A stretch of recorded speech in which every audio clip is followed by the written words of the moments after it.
of the Vice Chancellors and Principals, and I'll request them to quickly come onto the stage to receive their awards. The first name is Professor Dr. V.K. Ratan, Vice Chancellor, GNA University, Fagwada, Punjab, and I'll request everyone to give them a round of applause.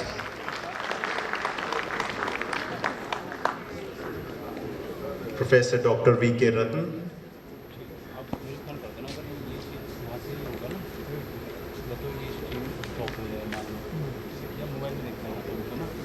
तालियों की गड़गड़ाहट आती रहनी चाहिए.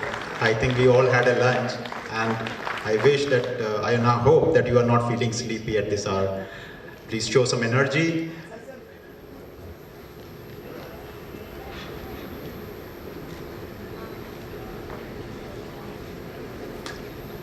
Okay, thank you, sir. And next in line is Professor Dr. Pankaj Gupta, Director, OP Jindal University, Haryana.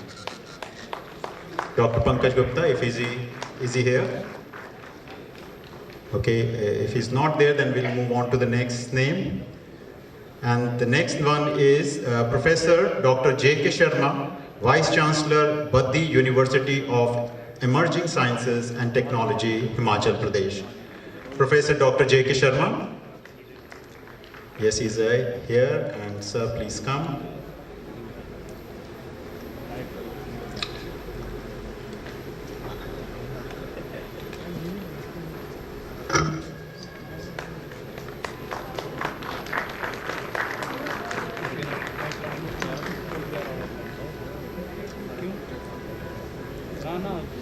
All right, thank you so much. And ladies and gentlemen, Dr. Pankaj Gupta, Director, OP Jindal University, Haryana is here, and I'll request you, sir, to please come onto the stage to receive the award.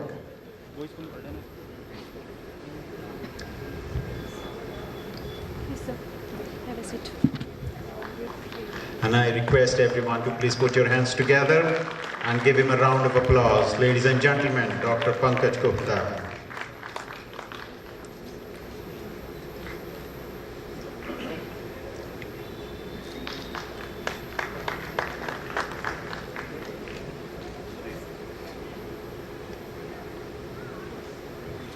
Thank you, sir. Thank you for coming, sir.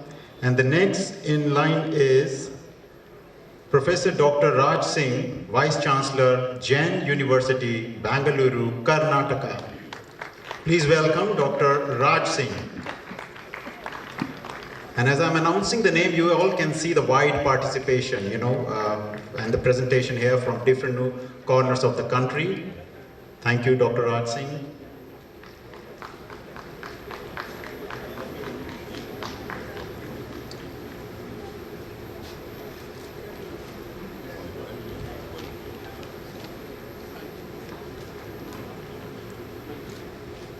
Thank you, sir. And the next in line is Professor Dr. Ranjit Singh, Vice Chancellor, Shobhit University, Gangho, Uttar Pradesh.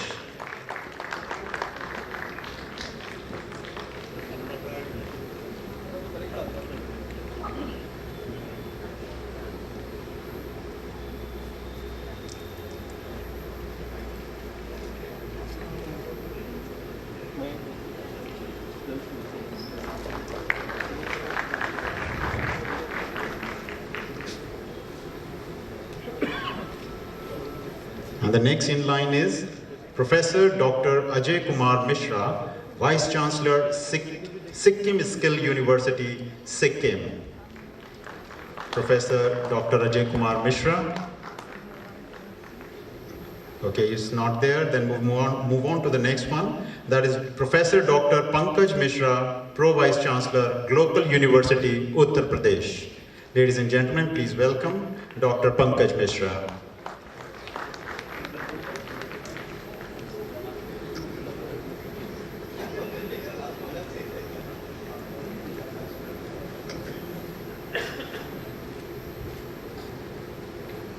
Thank you, sir. And the next one is Professor Dr. Sandeep Mishra, Vice Chancellor, NIMS University, Jaipur, Rajasthan.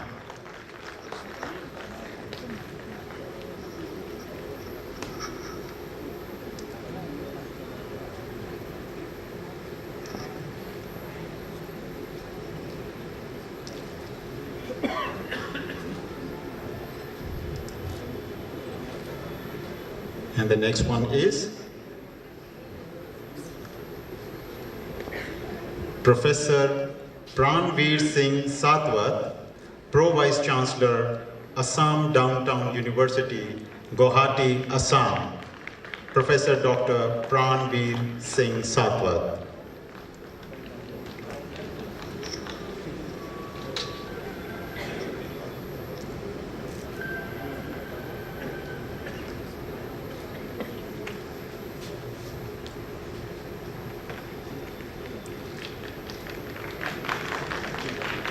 Thank you, sir. Thank you so much.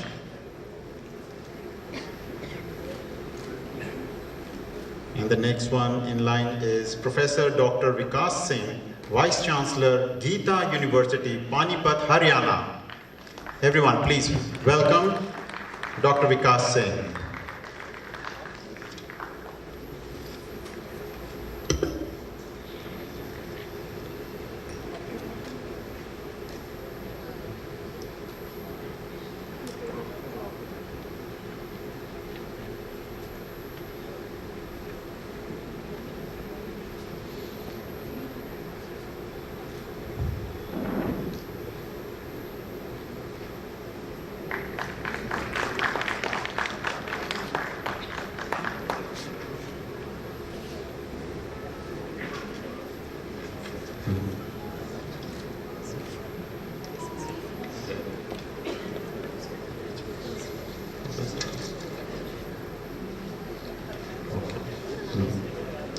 All right. The next in line is Professor Dr. S.B. Sharma, Vice Chancellor, Millennium University, Africa.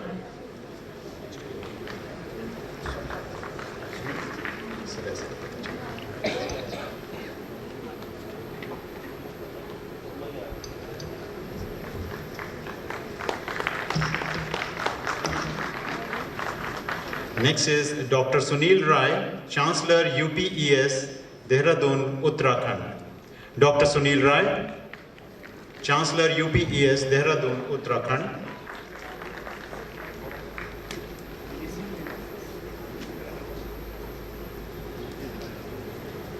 And then Professor Dr. Biswajoy Chatterjee, Vice Chancellor, UEM, Rajasthan. Ladies and gentlemen, please welcome.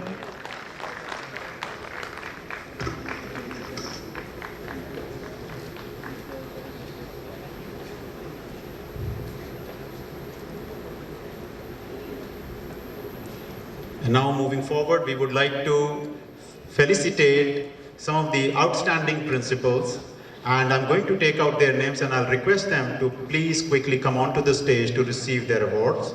I'll read out the names.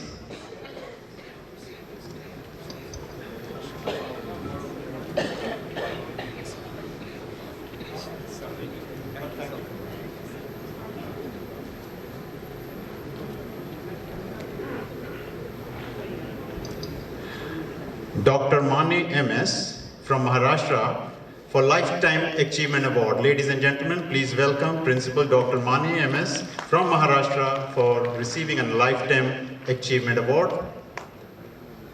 Next is Sukhvinder Singh Ji from Bihar and is getting the Lifetime Achievement Award. Mr. Soji Varghese from Uttar Pradesh. I'll keep on announcing the name and I'll request the awardees to please come forward. Mr. Sunil Kaushal from Chandigarh. Swati K. Unial.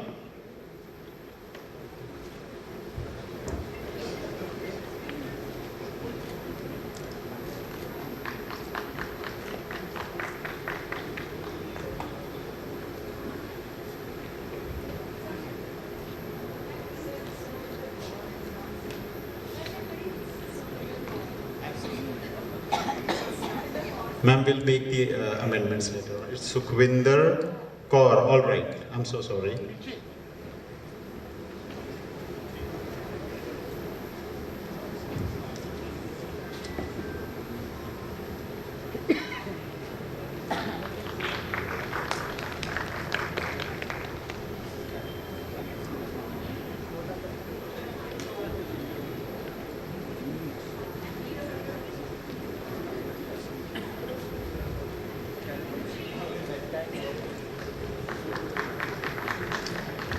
Next in line is Dr. Sushil Kumar from Uttarakhand. Hansarika Singh ji from Madhya Pradesh.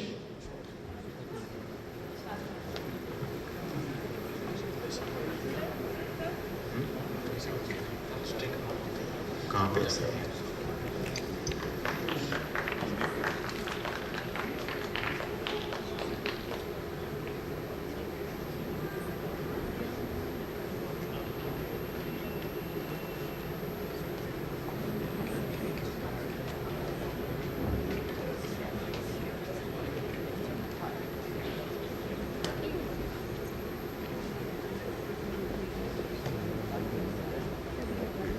Professor Dr. R.K. Singh, Vice Chancellor, Patliputra University, Bihar. I'll request Professor Dr. R.K. Singh, Vice Chancellor, Patliputra University, Bihar, to please come onto the stage and receive the award.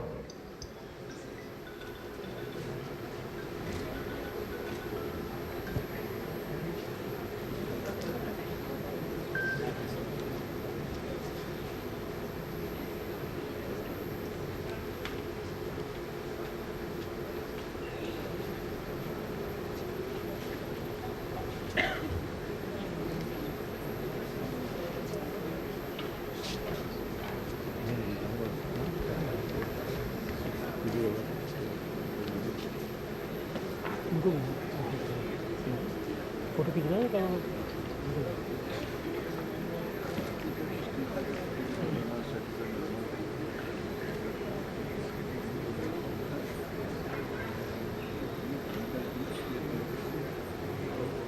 Ladies and gentlemen, too much of silence doesn't look good. In the meantime, I'll request everyone to put your hands together and make some noise and show the energy. Thank you.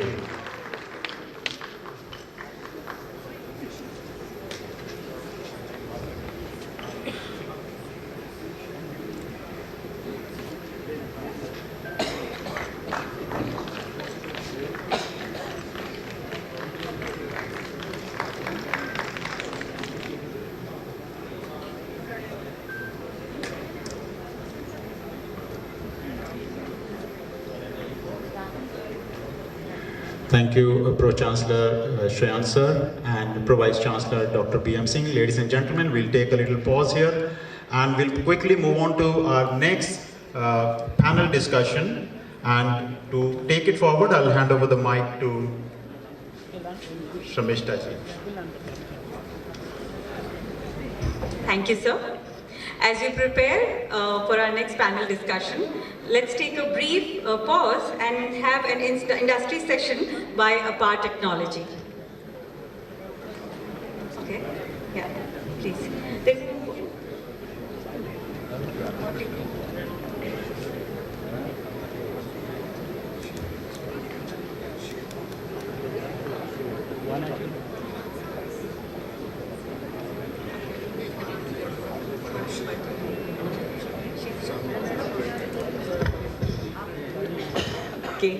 Ladies and gentleman, मुझे बहुत खुशी हो रही है बताते हुए कि पद्मश्री श्रीमती माधुरी बर्थवाल जी यहाँ पर मौजूद हैं। वो आज शाम परफॉर्म करेंगी उत्तराखंड का फोक नृत्य, लोक नृत्य। एक जोरदार तालियों के साथ उनका स्वागत कीजिए। हमारी लोक कलाकार यहाँ मौजूद हैं, जोरदार तालियों से स्वागत कीजिए।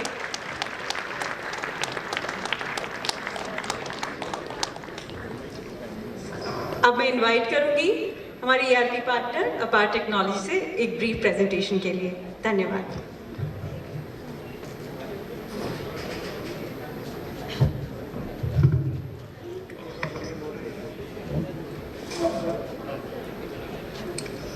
Wow. Hello everyone. Good evening.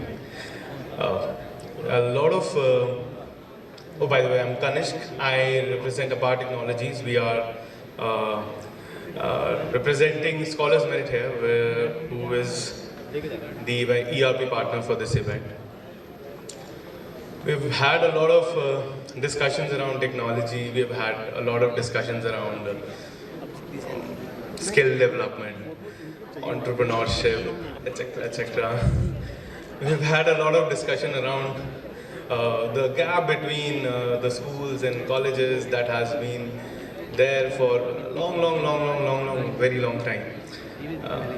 मेरे स्कूल के टाइम से जब मैं स्कूल में था और जब मैं कॉलेज में आया तो I never found a link between my school and my college education. I never did, and that has been the case throughout, even now. A very elegantly put by the panelists who were discussing the skill development. They actually said outrightly that there is a gap between schools and colleges that has been happening. Samagam, Bharat Gyan Samagam is a very nice initiative by COER University. I actually thank them to do that. I wish there was something like that when I was in school, but then never. It's better to be late than never. Anyway, I prepared a very long speech or something like that because I was told that okay, you have 8 minutes and then you have to put out something that has to be very impactful. Then I realized that it is happening after lunch, so anything with that kind of impact won't matter because everybody would be sleepy. So I won't take much time of yours. Just a basic idea of what I do. We've been doing a lot of visitations to schools, colleges, institutions across the country, actually even beyond India as well. And जहाँ पे भी हम गए हैं, our motive is to try to understand the pain points of educationists, all the educators, what actually the problems that they're facing, by the problems faced by the schools at an administrative level or at an academic level. And throughout those discussions, we found out 3 major challenges that there are. So I actually wrote down, so I'm going to read it out from here. The 3 challenges that I found was the lack of accountability. Then there was a lack of proper workflows. कि कौन क्या काम कैसे करेगा. And then there was way too much of paperwork for small things. आपको timetable भी बनाना है तो timetable के लिए भी 70 पन्ने print होते हैं, उसके बाद circulate होते हैं. So that kind of things, and of course fee collection, which was somewhat with the associated with the workflow problem.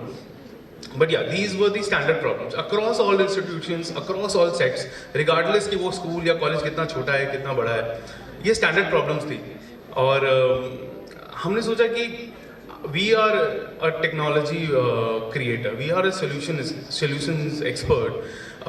We are invited by companies like Microsoft, Oracle to create solutions on their technologies and present to colleges and schools. So why not do something that can actually help educators, educationists to get into that part where they can actually solve their problems. So instead of creating a solution for them, we thought, why not creating the idea? Mr. Shreyans very rightly said that technology is expensive, is a myth that has to be busted. And that to bust that myth, we decided that across all our organization, across the organization, we will not go out and sell our solutions. Instead, we will talk to them about the idea of technology that there is. And to ensure that we actually understand what their problem is and give them a right advice instead of selling them a solution that they may or may not require, right? So we created a framework, एक outline बनाया हमने कि इस तरीके से चीज़ों को करा जा सकता है अगर आप technology को adopt करना चाहते हैं. And this is actually on the lines of what Mr. Shreyans said during the panel discussion.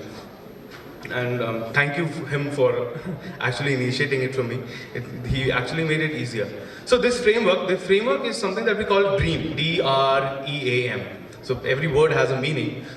Stands for deciding the need of what actually is your need, what actually do you require, or maybe if you do require or not, right? What kind of technology you require, what kind of solutions you want to adopt.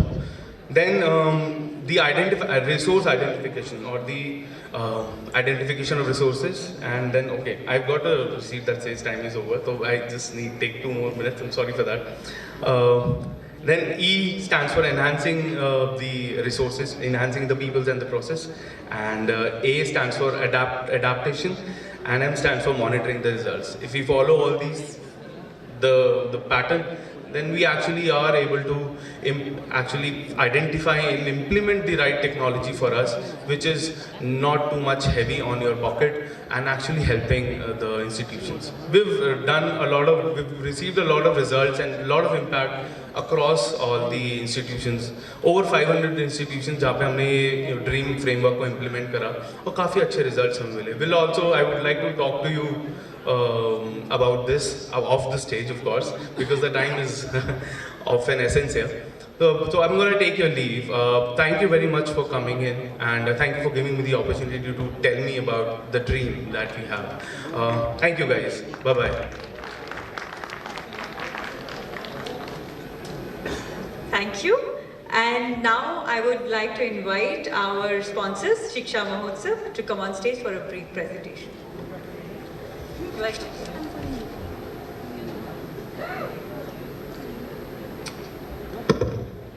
Very good afternoon to everybody, and thanks to COER University management team कि आपने मुझे इस लायक समझा कि यहाँ invite किया और अपनी बात रखने का मौका दिया. Thank you so much. And जितने भी एडुकेटर्स यहाँ पे बैठे हैं, मैं आप सभी से बोलूँगा कि आप खुद के लिए एक बार जोरदार तालियां बजाइए. जोरदार. मजा नहीं आया जी? खाना खा के तो सबको ही आया है ना. जोरदार तालियां खुद के लिए बजाइए. जो लोग मोबाइल चला रहे हैं पीछे, उनसे फिर से रिक्वेस्ट करूंगा, एक बार खुद के लिए जोरदार ताली बजाइए. आप सभी के मन में एक सवाल होगा कि मैंने आप सभी से क्यों रिक्वेस्ट की खुद के लिए ताली बजाने के लिए. उसका रीजन है, ऊपर वाले ने सबको जिंदगी दी है, सबको कुछ ना कुछ काम दिया है करने के लिए, लेकिन हमें और आपको विशेष काम दिया है. हमें और आपको काम दिया है इस देश में पढ़ने वाले बच्चों का भविष्य बनाने का. इसलिए मैंने कहा कि हमें खुद के लिए ताली इस बार बजानी चाहिए. अगर आपको बात समझ आई तो एक बार बजा सकते हैं. वन मोर थिंग, आप देखिए हमें और आपको कितना अच्छा काम ऊपर वाले ने दिया है करने के लिए कि सुबह से लेकर शाम तक हम सिर्फ इस बारे में डिस्कशन करते हैं कि दूसरे बच्चों का भविष्य कैसे बेहतर बनाया जा सके. गेटिंग माई पॉइंट और नॉट? आई थिंक आप लोग टायर्ड हो गए हैं. चलिए मैं आगे बढ़ता हूँ. सो मैं सबसे पहले अपने बारे में बता देता हूँ. मेरा नाम रविंद्र साहू है और मैं पाइनियर एडुटेक का ओनर हूँ. और हमारे यहाँ 3 टाइप के काम होते हैं. एक तो हम लोग शिक्षा महोत्सव के नाम से एजुकेशन फेयर्स करते हैं राजस्थान, यूपी, दिल्ली और बिहार में. लास्ट ईयर हमने करीब 13,700 से ज़्यादा बच्चों को एडुकेट करने में हेल्प की है. 13,700. इसके अलावा इस साल का जो हमारा टारगेट है 24,000 से ज़्यादा बच्चों को एजुकेशन लेने में हेल्प करने में का हमारा टारगेट है कि हम 24,000 से ज़्यादा बच्चों को हेल्प कर पाएँ 4 राज्यों में, बिहार, यूपी, दिल्ली और राजस्थान में. अब बहुत देर से यहाँ पे डिस्कशन चल रहा था 2 मुद्दों को लेके, स्किल्स और एंटरप्रेन्योरशिप. मैं 2 मिनट का समय लेके दोनों टॉपिक के बारे में थोड़ी सी अपने बात रखूँगा आपसे. स्किल्स के बारे में अगर मैं एकदम देसी भाषा में आपसे बोलूँ तो हमें अपने बच्चों को समझाना चाहिए कि बेटा अगर चाय की दुकान में भी जॉब लेनी है ना तो चाय बनानी तो सीखनी पड़ेगी. अगर हमें चाय बनाना नहीं आता ना तो आप सोच के देखिए कि हमें चाय की दुकान में या MBA चाय वाला ले लो भाई, उसकी दुकान में भी हमें जॉब नहीं मिलेगी. तो अगर हमें इंडस्ट्री में जॉब लेनी है तो डेफिनेटली हमें स्किल्ड बनना पड़ेगा. हमें कोई ना कोई प्रॉब्लम सॉल्व करनी आनी ही चाहिए. अब मैं आता हूँ एंटरप्रेन्योरशिप की तरफ. मैं बहुत जल्दी बात बोल रहा हूँ क्योंकि टाइम की लिमिटेशन है. माथुर जी सामने बैठे हैं मेरे. देखिए एंटरप्रेन्योरशिप के बारे में सिर्फ एक बात बोलता हूँ. अभी आपके स्टूडेंट्स, आपके कॉलेजेस के स्टूडेंट, आपके स्कूल के स्टूडेंट आपसे जरूर पूछते होंगे कि सर, मैं इन जनरल जब बच्चों से मिलता हूँ, मैं साल में 10-15 हज़ार बच्चों से मिलता हूँ, तो मेरे सामने एक सवाल होता है कि सर एंटरप्रेन्योर बनना है, कैसे बने? एक बड़ा सवाल होता है सारे बच्चों के बीच में, तो मैं आपको एक छोटा सा आंसर देने की कोशिश करता हूँ। वैसे तो देखिए आप लोग पद में, प्रतिष्ठा में, उम्र में, तजुर्बे में, एक्सपीरियंस में, हर चीज़ में आप मेरे से बड़े हैं, लेकिन जो मैंने अपनी कम उम्र में सीखा है वो मैं आपके साथ शेयर करने की कोशिश कर रहा हूँ। सो मुझे लगता है कि हमें अपने बच्चों को बोलना चाहिए कि बेटा अपने चारों तरफ देखो और जो भी प्रॉब्लम आपको दिखे, अगर आप उस प्रॉब्लम को सॉल्व कर सकते हो तो वहां से आपकी एंटरप्रेन्योरशिप की जो जर्नी है वो स्टार्ट हो सकती है। आप सोचिए, आज से 100 साल पहले, भाई साहब देखिए अभी पानी की बोतल बांट रहे हैं, आज से 100 साल पहले पानी की बोतल से नहीं आती थी, लेकिन किसी महान भाव ने देखा, नोटिस किया कि यार पानी की बड़ी प्रॉब्लम है जब ट्रैवल करते हैं, तो वो मार्केट में आए, उन्होंने समझाया कि यार खुला पानी मत पिया करो, बोतल पियो। पानी की बोतल आ गई बाजार में, एंटरप्रेन्योरशिप हो गई। अब 2 मिनट और लेते हुए मुझे ये बताना कि हमारी जर्नी कैसे स्टार्ट हुई। तो मैं आपको बताता हूँ। माथुर सर 2010 की बात है, जब मैंने 12th पास किया तो मैंने AIEEE का एग्जाम दिया। आप में से कितने लोग AIEEE के बारे में जानते हैं? जैसे अभी JEE मेंस होता था उस टाइम पे AIEEE होता था, तो उसमें मेरी ऑल इंडिया रैंक करीब 27,000 थी और करीब 10 लाख बच्चों ने एग्जाम दिया था। 27,000 रैंक थी तो उतनी अच्छी नहीं थी, लेकिन अगर पॉजिटिव वे में देखूं तो मैंने 9,70,000 बच्चों को पीछे भी छोड़ा था, भी पॉजिटिव। फिर क्या हुआ? अब प्रॉब्लम ये थी कि मैं तो बड़ा खुश था, एक खुशी ही प्रॉब्लम थी कि भाई मेरा सिलेक्शन हो गया, मेरी 27,000 रैंक है ऑल इंडिया। लेकिन फिर क्या हुआ कि मैं अगस्त तक वेट करता रहा, मुझे किसी कॉलेज से कॉल ही नहीं आया। क्यों नहीं आया? क्योंकि मैं काउंसलिंग में अपीयर नहीं हुआ था, और ये बात मुझे तब पता चली जब काउंसलिंग खत्म हो चुकी थी। आप सोचो, एक रैंकर बच्चा है, उसे पता ही नहीं है कि काउंसलिंग करानी होती है कॉलेज में जाने के लिए। यहाँ से मेरी जर्नी स्टार्ट होती है और मैंने स्टार्ट किया IITKhabar.com, और उसमें हम लोग बच्चों को बताने लग गए कि काउंसलिंग कैसे करनी है। बीटेक करने के दौरान एक प्राइवेट कॉलेज से बच्चे आते रहे, BOशिप बढ़ती रही, फिर आप जैसी यूनिवर्सिटीज़ ने आके हमारी वेबसाइट को स्पॉन्सर किया। उसके बाद और माथुर सर जैसे लोग बड़े हमारे साथ, कोर जैसी यूनिवर्सिटी हमारे साथ जुड़ी, और फिर हमने शिक्षा महोत्सव को शुरू किया। और आज की डेट में हम राजस्थान में आपका जयपुर, यूपी में करीब 9 शहर, दिल्ली, बिहार में पटना जैसे शहरों में शिक्षा महोत्सव का आयोजन कर रहे हैं। और सोसाइटी को हेल्प करने के लिए हम लोग केवल गाइडेंस नहीं दे रहे हैं, उन बच्चों को गाइडेंस देने के साथ साथ कुछ फ्री कोर्सेज, जैसे JEE मेंस का 1 साल का फ्री कोचिंग, नीट की 1 साल की फ्री कोचिंग, इसके अलावा पर्सनालिटी डेवलपमेंट की 1 साल की फ्री कोचिंग, ऐसे प्रोग्राम्स भी हम दे रहे हैं। तो जो भी यहाँ पे स्कूल्स के प्रिंसिपल्स बैठे हैं वो हमारी कंपनी से कनेक्ट कर सकते हैं इन फ्यूचर, कि यदि आप अपने बच्चों को free of cost English speaking course, PDP course, JEE mains की कोचिंग, नीट की कोचिंग अगर दिलाना चाहते हैं फ्री ऑफ कॉस्ट, तो आप हमारी कंपनी से कनेक्ट कर सकते हैं। लास्ट ईयर हमने 13,700 बच्चों को पढ़ाया था और गाइड किया था शिक्षा महोत्सव की हेल्प से, इस बार भी हम कर रहे हैं। सो आप लोग हमारे साथ जुड़िए। और मैं अगेन बोलूँगा कि स्टेज में आके स्पीच देने से कुछ होने वाला नहीं है बहुत ज़्यादा, इससे हम लोग ही अवेयर हो रहे हैं। मजा तब आएगा जब हमारे सामने कोई एक बच्चा है, कोई प्रपोजल लेके, और उस प्रपोजल को हम सपोर्ट करें। अभी यहाँ पे बहुत सारे वाइस चांसलर्स भी बैठे हैं, आप लोगों के सामने हर दूसरे दिन किसी एक स्टार्टअप का प्रपोजल आता होगा कि वो आपकी यूनिवर्सिटी को कैसे हेल्प कर सकता है। तो इतनी रिक्वेस्ट जरूर करूंगा कि आप थोड़ा सा समय देके उसे देखें जरूर, उसे कंसिडर जरूर करें। हो सकता है वो दिया है, आप उसे सजो के रखें और वो एक बड़ा दीपक बने। Thank you so much. And मैं चाहूँगा कि आप लोग शिक्षा महोत्सव से जुड़ें, हम बच्चों को एडुकेट करेंगे, गाइड करेंगे और उन्हें वहाँ तक पहुँचाने का काम करेंगे जिसके लायक वो हैं। और अगेन मैं फिर से बोलूँगा कि इस हॉल में जितने भी लोग बैठे हैं बहुत भाग्यशाली हैं, क्योंकि हमें ईश्वर ने वो काम दिया है जिससे हजारों बच्चों की ज़िंदगी बनती है, जिससे हजारों परिवारों में जिससे दिए जलते हैं। Thank you so much. Thank you for this very informative presentation. I now invite our moderator, Naina ji, for panel discussion 4, which is a very interesting topic, navigating the future, bridging the gap between secondary and higher education. It's a very important topic, and I'm sure we all will get to know very deep insights from the learned panelists. So I now announce the name of the panelists.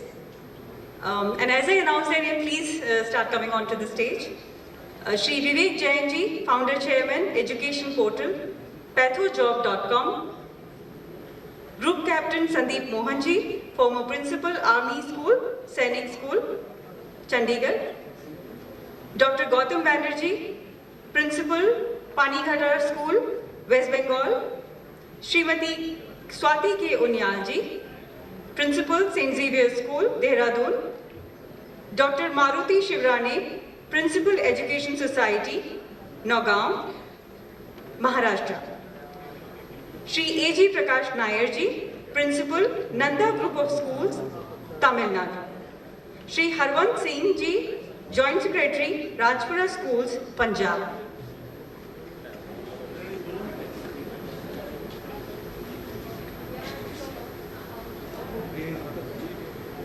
I now hand over to Naina to start the panel discussion.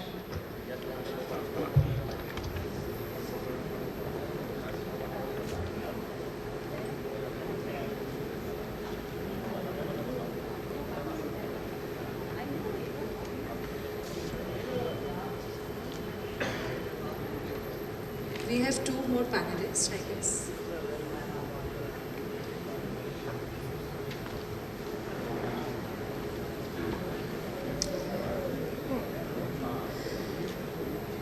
तो एक छोटे से break के बाद हम लोग फिर से हाजिर हैं। यही इसी अंदाज में हमेशा बात करने की आदत है। तो अब का जो हमारा डिस्कशन है वो बहुत बहुत बहुत ज़्यादा इम्पोर्टेंट है। अभी तक हमने टेक्नोलॉजीज़ की बात की, इसके पहले हमने स्किल डेवलपमेंट की बात की, लेकिन आखिर कैसे ये तो हायर एजुकेशन की बात है। ख़ास तौर से बच्चों की जो जड़ें हैं जिस जगह से जुड़ती हैं और जिस तरह से जिस सांचे में उन्हें ढाला जाता है वो कहाँ पर है। देखिए, वो बेसिक एजुकेशन के साथ साथ जैसे उनका जीवन आगे बढ़ता है वो नई नई चीज़ें सीखते चले जाते हैं। इसीलिए कहा जाता है स्कूली शिक्षा कितना ज़्यादा इम्पॉर्टेंट है, कितनी ज़्यादा खास हो जाती है। मेरे साथ में फ़िलहाल 4 पैनलिस्ट जो हैं वो स्टेज पे मौजूद हैं और मैं चाहूँगी जो मेरे बाकी के पैनलिस्ट हैं वो भी अगर पीछे कहीं पर हों तो वो ज़रूर यहाँ पर पहुँचे। Shri Vivek Jain ji, founder chairman, education portal pathojob.com. Group captain Sandeep Mohan ji, former principal, army school, sir इस समय हमारे साथ में है। Doctor Gautam Banerjee, principal of Panighata school, West Bengal. Shrimati Swati K Uniyal, principal, Saint Xavier school, Dehradun. मैं चाहूँगी अगर मारुति शिवराणे जी और A.G. प्रकाश नायर जी और हरवंत सिंह जी अगर मुझे सुन पा रहे हो तो वो भी प्लीज़ स्टेज पर आ जाए। मैं शुरू करती हूँ। देखिए, आजकल सबसे ज़्यादा अगर देखा जाए नारी शक्ति की बात हमेशा की जाती है तो मेरा पहला सवाल जो है वो श्रीमती स्वाति के उनियाल जी से है। मैम, हमेशा कहा जाता है खास तौर से एजुकेशन सिस्टम, स्कूली शिक्षा और अगर सेकेंडरी एजुकेशन और हायर एजुकेशन का जो गैप है, हमारा टॉपिक भी वही है, उस गैप को आपको लगता है कि मौजूदा जो सिस्टम है वो गैप थोड़ा बड़ा है, उसे फुलफिल होने की ज़रूरत है। प्लस इस तरह के कैसे पायलट प्रोग्राम्स जो हैं वो शुरू किए जा सकते हैं जो इस गैप को फुलफिल करें, जो इस गैप को और भी ज़्यादा ख़त्म करें।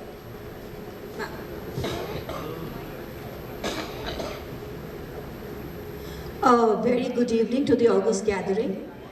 Thanks for the question, Naina. Till now we've been discussing about universities and now it's our turn. Because whatever we are discussing theoretically, we teachers and principals of schools are facing it practically.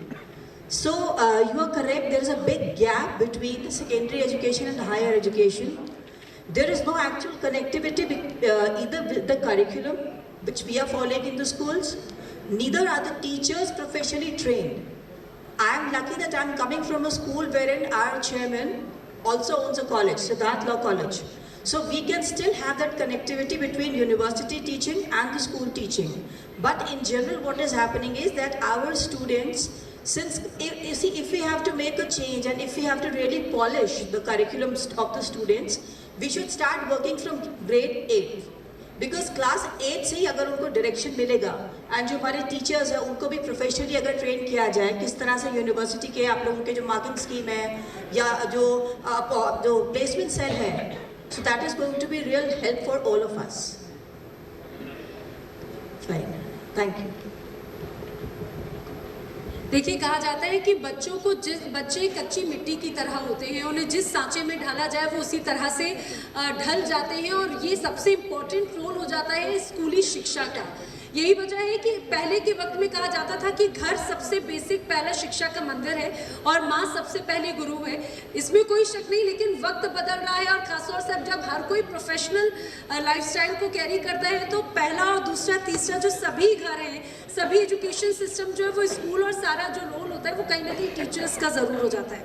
अब ऐसे में खासतौर से आने वाले challenges को लेकर कैसे तैयारी की जा सकती है और कैसे स्टूडेंट्स को तैयार किया जाए, मैं चाहूँगी डॉक्टर गौतम बैनर्जी इस सवाल का ज़रूर जवाब दें कि आने वाला वक्त जितना ज़्यादा चैलेंजिंग है, कैसे हायर एजुकेशन और सेकेंडरी एजुकेशन की इस गैप को फुलफिल किया जा सकता है, स्टूडेंट्स को कैसे नए तरीके से तैयार कर सकते हैं। Good afternoon all of you.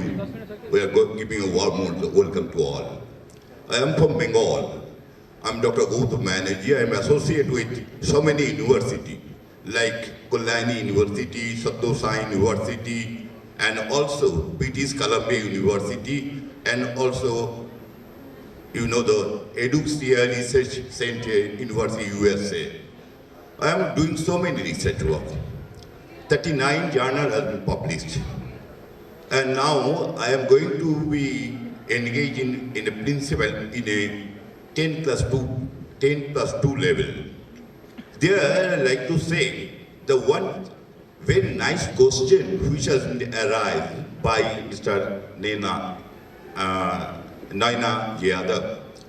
I think she had already asked me a beautiful question. You know, education is the manifestation of perfectionality in man. Vivekananda will say it. We know the education has grown up by the inspiration of his mother, because we know that every regional language and also very primary language has been grown up by her mother. Mother tongue is like the mother milk. So we peoples are grown up by the aspiration of the mother in the childhood. We the man of Bengal and also throughout the India, the elementary education for all.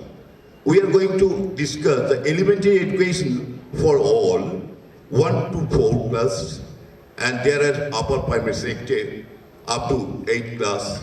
And there is secondary sector up to 10 class, and our secondary sector that is up to 12 class. But whenever we were going to take the higher education in college level, university level, the basic component is completely separate. Because we are just reading science, geography, history, Bengali, or Hindi and other language. But whenever we're going to the higher education, we have to search out why the fascination is there, why the children are interested. The children are not interested in mathematics, but we people are also giving some burden to them that you have to be a doctor, you have to be an engineer, you have to be an advocate. Why should I give some burden to the students? What student needs, they will grow up their profession for their personal interest. A man who may be a lawyer, some LLB courses here. Some man who is going to be a doctor, he may be the doctor. So he has to take the admission in MBBS or FRCS or MD, and there are so many wings in the medical sector. Simultaneously, there are engineering sectors, so many sectors here, IT, information technology, microbiology, there are so many technologies there. But we people, the guardian, are pressing some hit to the children. You have to be an engineer. Why? They have keen interest in technology, biotechnology. So why should they will enhance their career in technology? But we people are thinking as per desire of the parents. The children will run in front of their wishes. But that should not be. So previously there was one method of teaching, that is lecture method. When the teacher is the medium and students are the component who will listen their lesson. Now concept has been changed and technology has been changed. Now child-centric education. Previously there was a teacher-centric education. Teacher will say and child will learn. But now the child, what their willingness is there, what they want, we have to keep them according to their desire. This is the concept of education has been changed. So the concept of education has been changed, so higher education also be changed as per their wishes, as per willingness. We have to observe the concept of the child. I think that this is a major problem for communication appealing from lower education to higher education. So we the people, those associated with different colleges, different universities, higher studies, we are doing some higher study in USA and also London. There are some British National University of Queen Mary's in London and also Educia Research University, USA. I am associated with both the universities. Their total concept has been changed. But India, concept and technological concepts should be changed immediately. Otherwise, we will not get the good result from the student. Thank you all. This is my primary concept. What is I am thinking today, I am sharing with you. Best of all. Thank you so much, sir. Thank you, sir. Dr. Maruti Shivrani. Sir, Education Society from Naugaon, Maharashtra principal है Sir Education Society के. So my question is, how can educators facilitate smoother transitions for students entering higher education, particularly those from underrepresented or disadvantaged backgrounds? ये gap कैसे fulfill किया जा सकता है sir?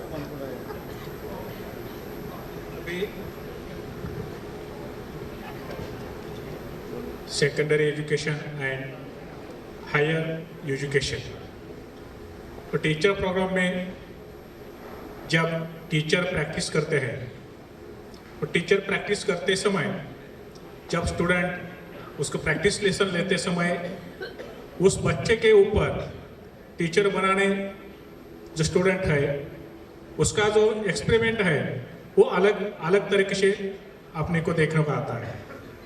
जब वो एक हिस्ट्री का टीचर था, मैं आपको एग्जाम्पल दे रहा हूँ. एक हिस्ट्री सब्जेक्ट का टीचर बनाने वाला स्टूडेंट था. वो क्लास में अच्छी तरीके से पाठ ले रहा था और सामने क्लास के बच्चे बैठे थे. बच्चे की मानसिकता कैसे रहती है, स्टूडेंट की मानसिकता और टीचर की मानसिकता क्या अलग अलग तरीके से होते हैं. टीचर को ऐसा लगता है कि अपना जो लेसन है वो 35 मिनट के अंदर ज़्यादा से ज़्यादा 35 मिनट में अपना लेसन ख़त्म करना चाहिए. और बच्चों को ऐसा लगता है, स्टूडेंट को ऐसा लगता है कि ये टीचर नया टीचर रहता है, वो प्रैक्टिस लेने वाला टीचर जो है वो बच्चों को शिक्षा नहीं करता है. वो शिक्षा नहीं करते समय से वो बच्चे और टीचर का थोड़ा सा घुमजाव कर सकते हैं और वो टीचर हिस्ट्री का पाठ पढ़ा सकते हैं और बच्चे कोई बच्चे सामने वाले बच्चे शांत बैठे थे और पीछे वाले जो बच्चे हैं वो पीछे वाले बच्चे अलग अलग तरीके से वो आप साथ गर्दा करने के तैयारी में थे. और सबसे लास्ट का बच्चा था, वो बच्चे के पाँव की चप्पल जो है वो दूसरे बच्चे के डेस्क के नीचे डाल दिया और नीचे डालने के बाद दूसरे बच्चे ने उसको पाँव में उसको अंदर और डाल दिया. और ये टीचर प्रोग्राम में जो टीचर बनाने वाला टीचर है स्टूडेंट वो टीचर अच्छी तरीके से पाठ पढ़ाता है, उसको पसीना भी आ रहा है तो लेकिन कुछ भी नहीं कर पा रहा था। तो ऐसा करके उन्होंने बहुत सारे स्टेप्स पूरा करने के लिए करता था। और आगे का जो बच्चा था वो उसके पाँव की चप्पल सामने एक डेस्क के सामने आ रहे थे, जो लाइन पे उसके पाँव की चप्पल आती थी वो दूसरा बच्चा आगे बैठता था। बैठते समय वो टीचर का 35 मिनट्स का लेसन पूरा खत्म होने वाला था और टीचर ने बोल दिया सब बच्चों को मेरा पाठ कैसा हो गया। तो बच्चे ने बोल दिया, सब बच्चे ने बोल दिया कि सर अच्छा हो गया। और एक बच्चा क्लास में खड़े होकर बोल दिया कि मिल गया। वो मुझे ऐसा रहता है कि सेकेंडरी स्कूल और हायर एजुकेशन के बारे में इधर उसकी बिटवीन द एक कर दिया। तो सेकेंडरी एजुकेशन में बच्चे की कैफियत अलग रहती है और हायर एजुकेशन के बच्चे की कैफियत अलग रहती है। वो दोनों के समझ में आना होना चाहिए कि ऐसे टीचर को भी कभी कभी बदलना पड़ना चाहिए। Thank you so much. Important बात है सर, मुझे लगता है कि वक्त पे इस तरह के सेशंस भी बहुत ज़रूरी हो जाते हैं। बच्चों के लिए तो सारे ट्रेनिंग सेशंस हैं, लेकिन टीचर्स के लिए भी जो बदलती चीज़ें आखिर वो कैसे और अपग्रेड हो। मैं नेक्स्ट क्वेश्चन करना चाहूँगी ग्रुप कैप्टन संदीप मोहन जी से, जो कि फॉर्मर प्रिंसिपल हैं आर्मी स्कूल, सैनिक स्कूल, एयरफोर्स स्कूल चंडीगढ़ से। सर सबसे इम्पॉर्टेंट ये हो जाता है खासतौर से सेकेंडरी एजुकेशन के वक्त में बच्चों के ऊपर भी एक अलग तरह का पीयर प्रेशर कहीं ना कहीं नज़र आता है। और क्योंकि आने वाला वक्त इतना चैलेंजिंग है, कैसे वो दूसरे जो उनका ये जो ट्रांजिशन है वो किस तरह का रहेगा। खासतौर से उनका बैकग्राउंड हो सकता है शहर के हिसाब से, अलग अलग प्रदेशों के हिसाब से वैसा सुटेबल या एडजस्टिंग उनके अकॉर्डिंग ना हो। सर वो ट्रांजिशन किस तरह से स्मूथली किया जा सकता है, आपको क्या लगता है मौजूदा वक्त में? आखिर वो भी क्या इसी तरह की कोई मेंटरशिप प्रोग्राम का हिस्सा बनाते हुए उसको किया जा सकता है? अवश्य किया जा सकता है। Good evening to all of you. I am group captain Sandeep Mohan. I have just recently retired from the Indian Air Force. And during my career in the Air Force, I was looking after Air Force schools, Sainik schools, and I have also taught at the National Defence Academy. And towards the last 15 years of my career, I was interviewing candidates for selection into the Air Force. So I am a trained interviewer in that sense. So as you can make out, I have a full spectrum of the school education as well as college education, and I have interviewed students who have passed out from 12th standard, hundreds of them, and of course graduates, and of course postgraduates as well. So with that background in mind, in the context, I would share my thoughts with you. Firstly, as far as our society is concerned, we are heavily invested in education. We do want our children to have the best education possible. And we are also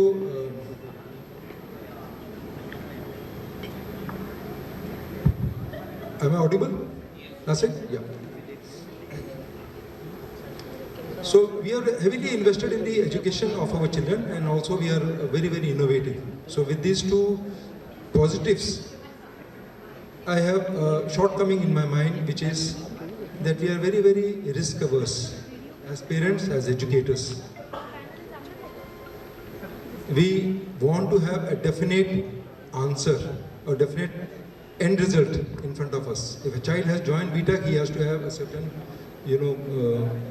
package, or if he has done a particular course, he has to be, able to get something which is tangible, which is available to him in front. We are not willing to experiment. No, this approach has a problem. The problem is that we are trying out a one-size-fits-all approach. We're going to teach him everything. Every subject is being taught to the child, irrespective of his aptitude or attitude. No, a person may have an aptitude, but his interest might be laying elsewhere. Now, aptitude is there, so we'll say, why don't you go in this field because you're going to be successful in this. On the other hand, you'll find this boy, he could have, been happy in his life. But for some risk-averse, in my opinion, the risk-averse approach of the parents, we avoid the child from, or dissuade the child from moving from the, the happiness part of the upbringing to the aptitude part of the upbringing. Now coming back to your question, and specifically when I look at the stress part, or how do we call our students to adjust to the changing environment. As an employer, what am I looking for in a student or a candidate? Basically his competency, that includes his experience, his knowledge and his skills. The three things which I am looking for in him as far as his competency is concerned. The second aspect is about his attitude, his own personality, where I would like to look at his commitment and his enthusiasm. Is he really enthusiastic, or is he really committed to work in my organization as a willing worker or not? Now, since we are teaching him everything, this particular aspect regarding adjustments or innovation or changing your mindset with the environment around you has become very, very difficult. So what we have seen in the selection boards is that students are not able to adjust to the changing times.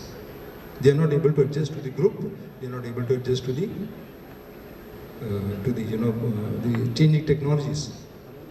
So what we need to be doing is we have to encourage them to be good in critical thinking. By critical thinking, I mean they should be,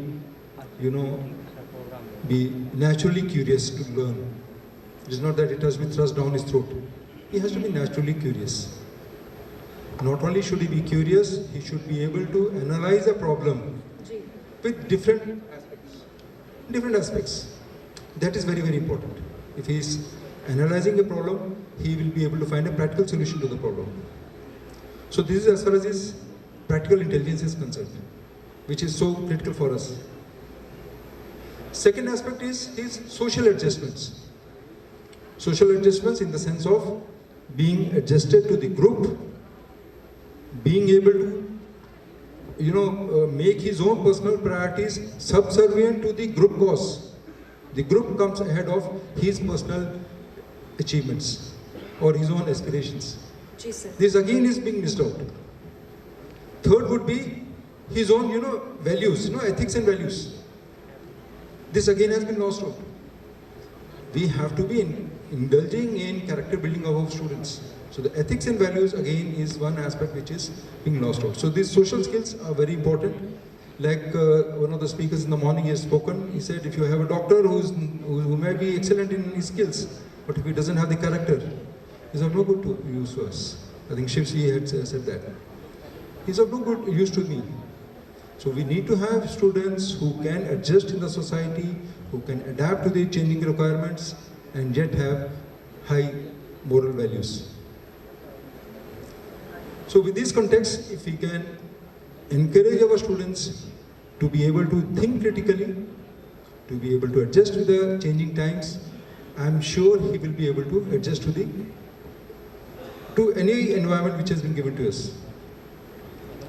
The case in point is in the defense services, we have students who are from all streams. We have students from BA, BSc, BTech, all streams are there. We only examine them for their potential as an army officer or the Air Force officer. Once that has been ascertained, we feel yes, he has the potential. That young boy who's trained to become an officer is able to, he's initially confident, and secondly, he's able to take on any changes, any challenges in his life. Because in war, we don't have fixed set pieces. It's always murky, it's always vague. And in that situation, a person has to be able to adjust, find solutions to the emerging problems on the go, and there is so much dependent on him because there are so many lives. The honor of the country is at stake. He has to be that much good. And all this, with my experience I'm telling you, and with all that sense of responsibility, we need to train our students to be able to think independently They should be having that sense of curiosity, and they should be able to adjust to the society. That's about it. I hope I have answered your question. नहीं नहीं sir, thank you so much. Yes yes, thank you so much sir. बहुत informative था, no doubt. अब मेरा next question है श्री विवेक जैन जी से, जो कि चेयरमैन, फाउंडर चेयरमैन है एजुकेशन पोर्टल pathojob.com के. सर, ऑनलाइन एजुकेशन सिस्टम आजकल हमने देखा है पिछले वक्त में काफ़ी चेंज हुआ. आफ्टर कोविड ऑफ कोर्स चीज़ें बहुत ज़्यादा चेंज हुई हैं और बेस्ट एग्जांपल है टेक्नोलॉजी का. लेकिन डिजिटल प्लेटफॉर्म्स या फिर ऑनलाइन रिसोर्सेज आखिर किस तरह से एजुकेशनल अपॉर्चुनिटीज़ या फिर स्टूडेंट्स को और टीचर्स को और हेल्प करता है, और इस गैप को कम करने में कैसे इंपॉर्टेंट रोल निभा सकता है? Myself, Vivek Jain. I have got a different opinion about all these things. Topic is bridging gap between secondary and higher education. This itself has a great responsibility between school and university level. In many areas I have seen university visiting, like local university sir is sitting here, Pankaj sir, they are visiting to various schools and giving the knowledge to the students, the teachers there, what to opt for after their education after 12th. Right approach is that you go to the school level, educate them about that possible solutions in various strata of the education. Like everyone knows, engineering, management, law. Nobody talks about teaching. Nobody talks about multimedia. Why I am saying that? In the background, there is a generation gap between the parents and the present education system. You have to accept it. They know A, B, C. Now students know C, D, E, F, G, H, I, J, K. And they have gone to the next level, digital, where parents pull them backwards. You have to do engineering and management, but they don't know. These students have gone beyond the level of their thinking. That is the practicality I am telling you. They know much more than what parents know. So what we have to do, we have to take a right approach.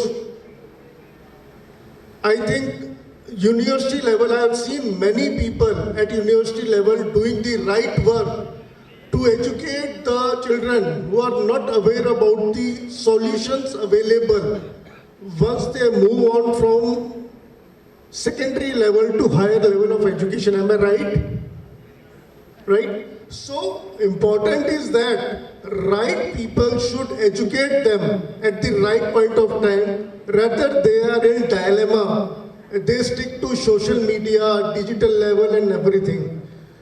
Frankly speaking, digital level is there. Digital level is there. But you move on from city to state level or rural level. Lot of gap is there. Still lot of gap is there. They do not use internet nowadays also. We know sitting here in Delhi, maybe in a metro city, we are using internet. But they are not well versed with digital platform at all. They still are struggling with the conventional methods of education. Lot of things needs to be done in education sector. It's a continuous process for everyone because there are two things, mismatched things. First of all, parents, student, and higher education. Parents have limited information about any subject, any solution. Students are confused, मेरा भाई कहाँ जाएगा, मैं वहीं जाऊँगा, या मेरा friend कहाँ जाएगा, मैं जाऊँगा. But ultimate responsibility lies with the university to tell them, if you are going to accept this civil engineering, mechanical engineering, or marine engineering. In engineering sector, I am sure 90% of the people don't know civil, mechanical, electrical engineering, nothing more than that. There are, so I think if I am not wrong, there are around 35 various parameters they should select. I went to South Trivandrum, they have got marine engineering, 14, 15, 16 lakhs package. But here in northern region, nobody is aware about marine engineering. So,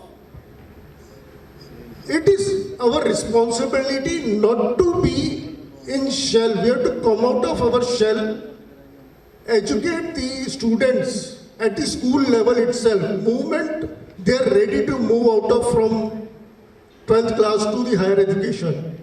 And mind it, all of you, Vice Chancellors, Chancellor of universities, you have got a big role to play. Do you accept it? Dr. Ji, do you accept it? Thank you very much. Thank you.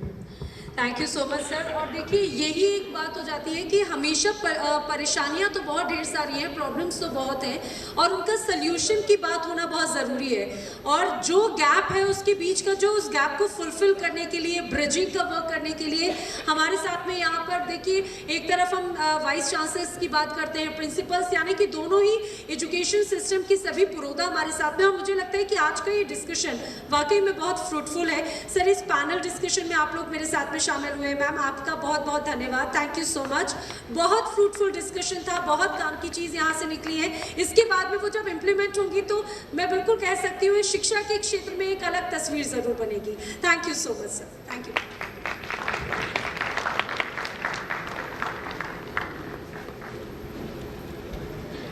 Thank you, Diana, and our esteemed panelists. Yeah, I request you to stay there for a group photograph.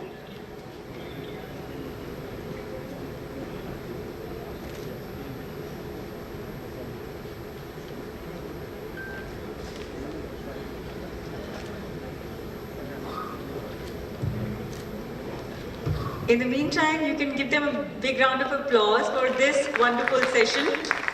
It was a learning.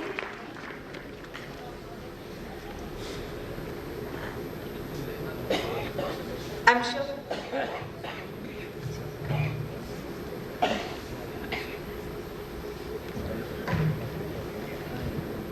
Yeah, excuse me, actually, I have to say something from the CBSE side because I am representing CBSE. One of the representatives of CBSE here. So it's with a lot of hope that we have come here because when I stand in this delicious hall, this is the university and below the bottom line, the base is school. So we exactly know the problems, practical problems which we are facing at the school level, especially grade 8, 9, 10. So it's my personal request to all of you. You are, a very talented and known people. My personal request is that at your level, please start approaching schools so that the connectivity between the gap gets filled not just between the students but also between the teachers, because teachers are not aware of exactly what to teach and how to counsel. So it's going to be a big help for all of us in case you all just help, extend a helping hand to all of you. Thank you. Thanks for listening. Thank you. Thank you, ma'am. That was a very profound thought, and I'm sure our esteemed guests here would definitely take a note of this.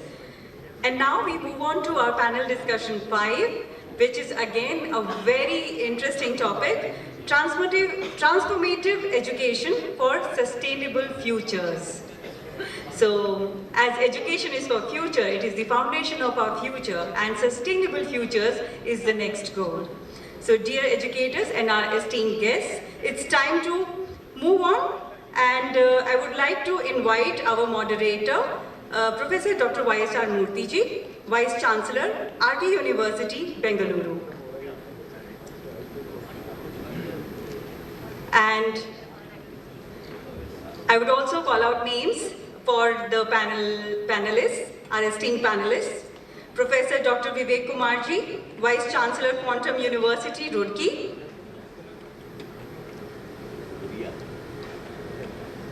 Professor Dr. Priyadarshan Patra ji, Pro Vice Chancellor, DIT University, Dehradun. Professor Dr. R.L. Godara ji, Vice Chancellor, Sri Kaushal Das University, Rajasthan. Professor Dr. B.S. Nagendra Parashar ji, Vice Chancellor Z. Himgiri University, Uttarakhand. Professor Dr. Ankit Gandhi ji, Vice Chancellor, AIPS University, Jaipur. Professor Dr. Punya Prasad Regmi ji, Vice Chancellor, Agri and Forestry University, Nepal. Professor Dr. Anand Mahalwar ji, Vice Chancellor, ISBM University, Chandigarh. Professor Dr. Parvinder Singh ji, Retd Bahra University, Punjab.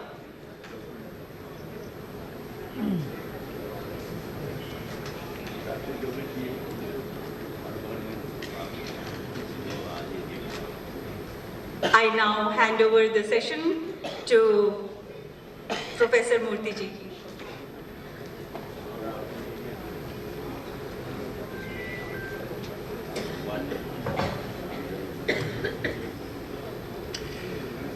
Good evening to all. I want to extend a warm welcome to all panelists and others to this panel number 5 on transformative education. And I also want to thank organizers for giving me an opportunity to moderate this panel and share my views with you. Every university observes the World Environment Day, and we also did it at RV University. And the chief guest was not a politician, not a civil servant, not an academic, but one of our own students who was studying second year BBA program.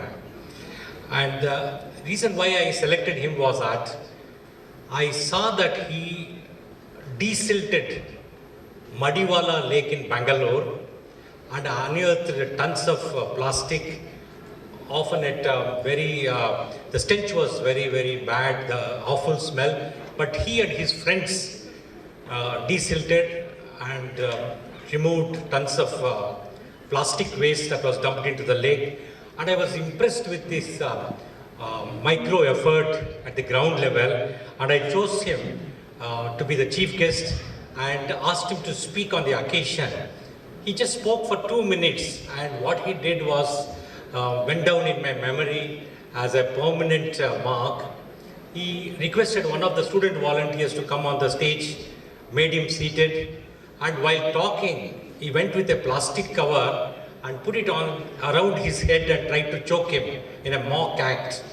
And the other volunteer also feigned as if he fell dead. And then my student, Pranav Devta, made this very, very profound point. He said, if we cannot withstand plastic for 1 minute, why are we dumping plastic on our lakes, rivers, oceans, and earth and soil? What hours and hours of teaching and lecturing cannot sensitize, this guy in a small act of 2 minutes was able to really sensitize. There is an interdependency of life. Oceans, rivers, lakes, mountains, animals, plants, they all have voices. We need to hear them very closely. If we do not hear them and if we do not pay heed to that, we will have catastrophes like Joshimath caving in of land, Teesta floods, or Silkyara tunnel disaster and other such disasters. The United Nations has recognized a right to clean, healthy environment as a human rights. The UN General Assembly has adopted it. The United Nations has also recognized through its special rapporteur on extreme poverty that last 50 years of progress in the field of development, health and poverty reduction can be offset by the climate change. In our attempt to create well-being and economic growth, we have depleted our ecological bank. We do not have the luxury of time on our hands.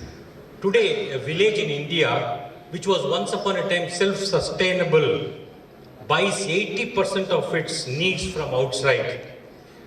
This is important lesson is that our life is not in sync with our planet. The Intergovernmental Planet on Climate Change has been ringing a big alarm from time to time. In its 2022 report, it made many key findings. It said we are set to pass the 1.5 degree threshold by 2040 and maybe sooner. Humans are the main drivers of climate change, and we need to take notice of the methane levels, and we are close to reaching irreversible tipping points. We have more carbon dioxide, methane following climate change. It is a human-induced change. It does not spare anyone. And it is too expensive to mitigate climate change. According to some studies, 12 billion plus tons of plastic is dumped into sea, with India and China being the major culprits. You can imagine the consequences of the dumping on the world at large. A few years back, 1,600 metric tons of waste was being generated in Delhi. Now it could be much more. Every year we lose 10 million hectares of forest, equivalent to the size of Iceland. 70% of earth and oceans are heating up.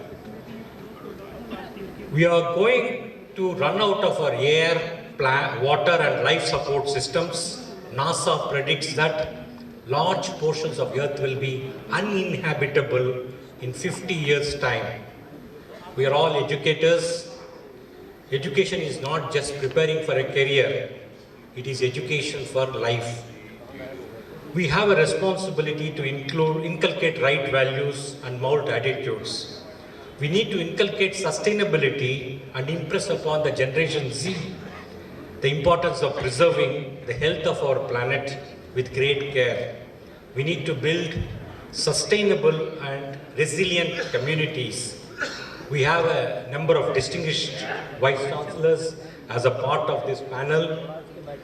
And I request, since the time is short, I request each one to keep their observations brief and speak for a maximum of 4 minutes. My first person is Vice Chancellor Professor Punya Prasad Regmi from Nepal. Professor Punya Prasad, how can transformative education contribute to the realization of sustainable development goals and build resilient and sustainable communities?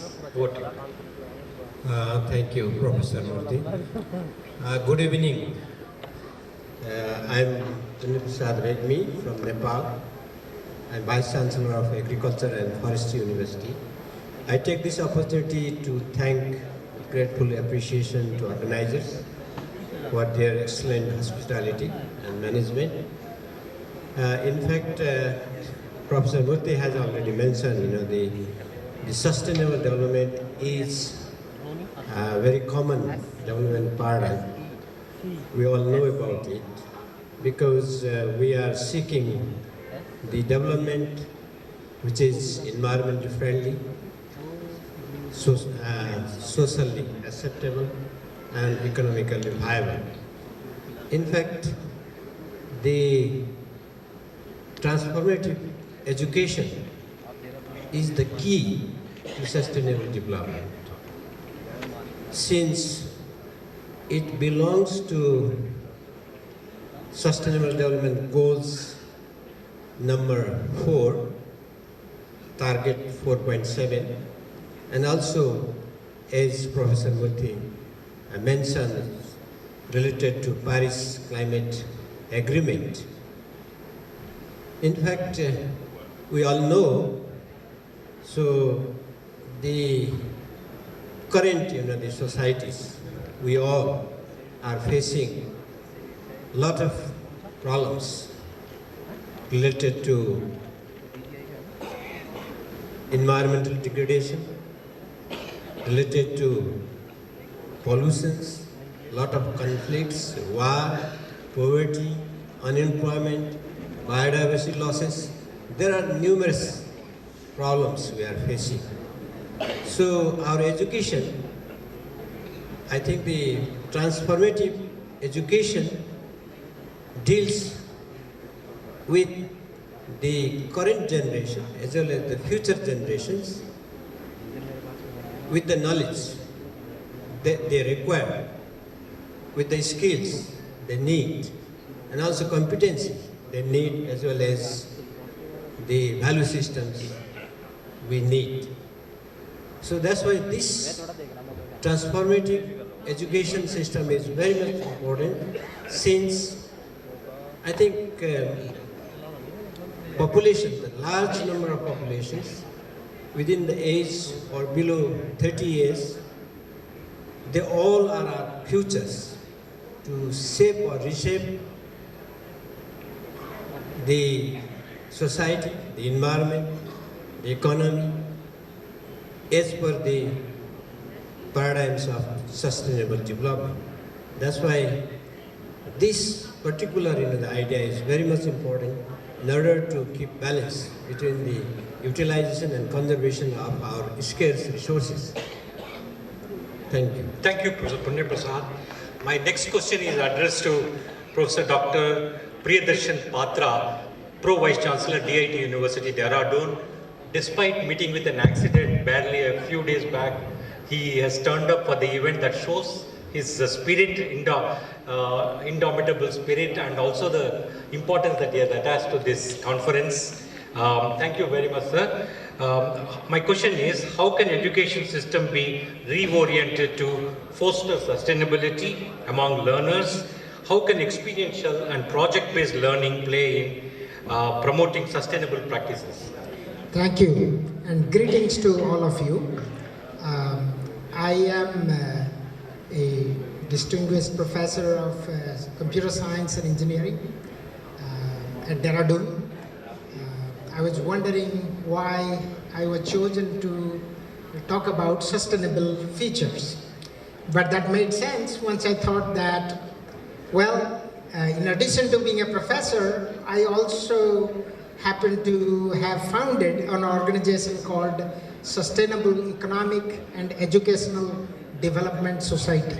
So today, I will not speak about the chips that might be in your laptops, which might contain some of my designs, but about something else. Sustainable feature, right?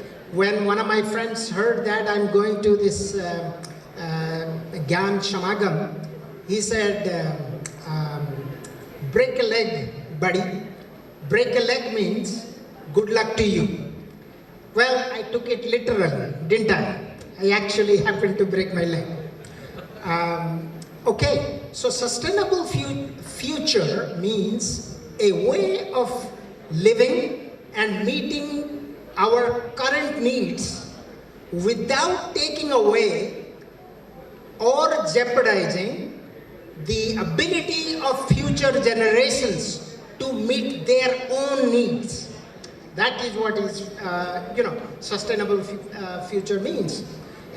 And Professor just mentioned about the 2-degree temperature rise that is expected by mid-century. If you think about the pre-industrial days, it was 1 degree at some point, and now, we have increased by 1 degree the average temperature of the world. Look at the impacts in terms of biodiversity, in terms of people's health, in terms of people's settlement. There has been tremendous impact because of the climate change, this crisis that we are facing. The water level in the sea was only 8 inches high since the 1800s, and now we are expecting to be about 1 meter high in just a couple of decades. So we must be all aware that this is absolutely important. Sustainable education is like planting a tree that will bear, that immediately doesn't give you fruits, but over time it will give you, for generations to come, the shade which will benefit everyone. So there is a huge connection between sustainability and what we teach, either in the school or in the colleges.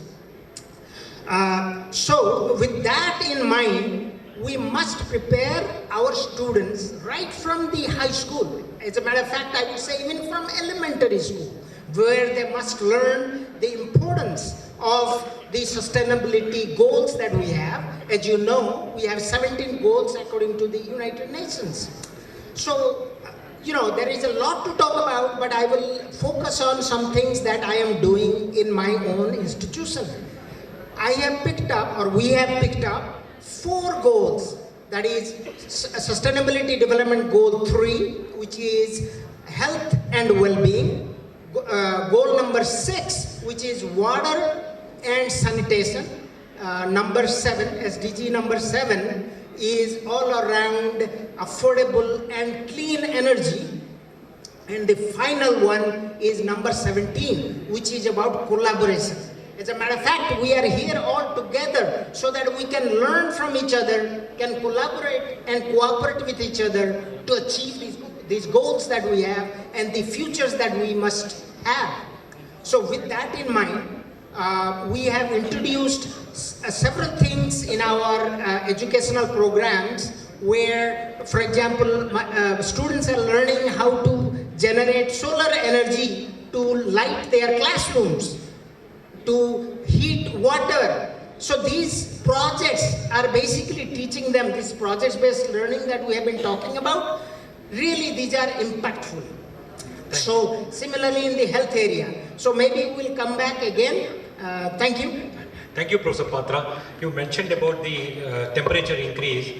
When we were coming out of Ice Age, it took some 4,000, 5,000 years for a 3-4 degree raise. But if you look at 19th century alone, the temperature rose by nearly 1 degree, which is alarming indeed. And my next question is to Professor Dr. Ankit Gandhi, Pro Vice Chancellor, Apex University, Jaipur. Professor Gandhi, how can indigenous knowledge and traditional practices be integrated into formal educational systems to promote ecological sustainability? I request you to be brief. Sure, sir. So thank you so much for this question. Good evening, everyone. I'm delighted to be the part of this event.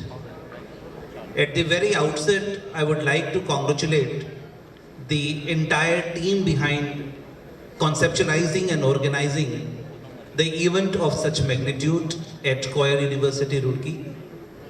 I have been to this part of the state, visited a couple of universities earlier in my early career, in fact. Happened to heard the name of COER College at that point in time. I'm talking about somewhere between 2012, 2013, when one of the prominent recruiters mentioned this, that from your institution, and at that point in time I was working with Galgotia's University, and he mentioned, right from your university we are going to visit COER College, COER Engineering College, and I was surprised because I have never heard the name of COER at that point in time. So when I visited this place today, I could really understand the fact that why COER College was so reputed and the recruiters were behind hiring the students of the college. The same magnitude, the same sort of preparations have been done in order to organize this Bharat Samagam over here. So many congratulations. I also would like to do a special mention to the students as well. A wonderful display of the projects that have been done by these students. I have gone through almost all the stalls and they have put all their head and heart in displaying their projects. To all teachers who have helped, all the students in displaying the projects, many thanks to you all. Many thanks to the entire team and the management for conceptualizing and organizing. As our moderators have mentioned, we talked about to be brief on the traditional and indigenous knowledge, so I'll be very brief. We'll be talking about 2 points. One, I'll start with what is traditional knowledge or indigenous knowledge, and then I'll be coming to the point of how can we assimilate this traditional knowledge into modern education system in order to be benefited and SDG 17 goals that the panel is talking about. Well, to begin with, traditional knowledge means the experiences which are passed through one generation to the next. So to put in a very layman language, if we're talking about traditional knowledge, so traditional knowledge is basically the experiences which are passing through one generation to the next generation. Indigenous knowledge is specific to a geographical area or a specific culture. Our ancestors, and in fact I would like to say this TK, this is traditional knowledge that we talk about, this is an umbrella term. So traditional knowledge is basically a folk knowledge, it's a people knowledge, traditional wisdom you may call it, traditional science you may call it. So they all will definitely, or in fact it's indigenous knowledge that we are talking about, all these terms come under the umbrella term of traditional knowledge. Our ancestors, they have evolved unique ways of sustainable living in coherence with the environment. I'm not going to delve deep into the importance of indigenous knowledge. In earlier session as well, Professor Bahuguna was talking about the importance of indigenous knowledge and especially focusing from the law point of view he was mentioning. I'm focusing more upon the assimilation part. How can this indigenous and traditional knowledge can be the part of education system? Dr. Gandhi, sorry for interrupting you. Can you quickly summarize in 1 minute? Okay, sir. I got a chit from the organizers. All right. Okay. So, well, the Indian education system, as we all know, is passing through a very transformative phase. Until now, the education system was addressing only one aspect of human life, and that was economical. You know, the colleges and universities were after the placements of the students only. They were worried about only and only placements. So the whole education system was addressing only one aspect of human life, and that was economical. Now with National Education Policy 2020, or call it New Education Policy, this is going to focus, this is going to address all aspects of human life. So be it financial, be it cultural, be it economical, be it environmental, be it cultural, and be it spiritual. All these aspects of human life are being addressed in the New Education Policy. And it is the right moment, in fact, we are late in introducing the NEP in its true spirit in order to recognize the lost value of our indigenous knowledge. So there are certain provisions that have been made in NEP in order to preserve, in order to pass the knowledge to the future generation about our traditional and indigenous knowledge. The first and the foremost, I'm keep looking to him so that I don't know what time is given to me. First and the foremost is the respect for the rich legacy. So as you all know, the heritage has to be preserved, it has to be maintained, it has to be researched through new modes of sustainable living.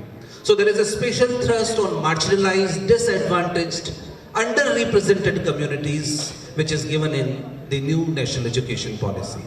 The second point that as Professor Raj Singh was also talking about in the very first panel discussion, that there are hardly any separation between different disciplines now. So again, this point has been put with a great emphasis, and this is how we are putting all subjects at equal importance. So be it sports, be it film and music, be it ancient and modern literature, music, all these subjects are given equal value. So now how this is going to help for preserving indigenous knowledge?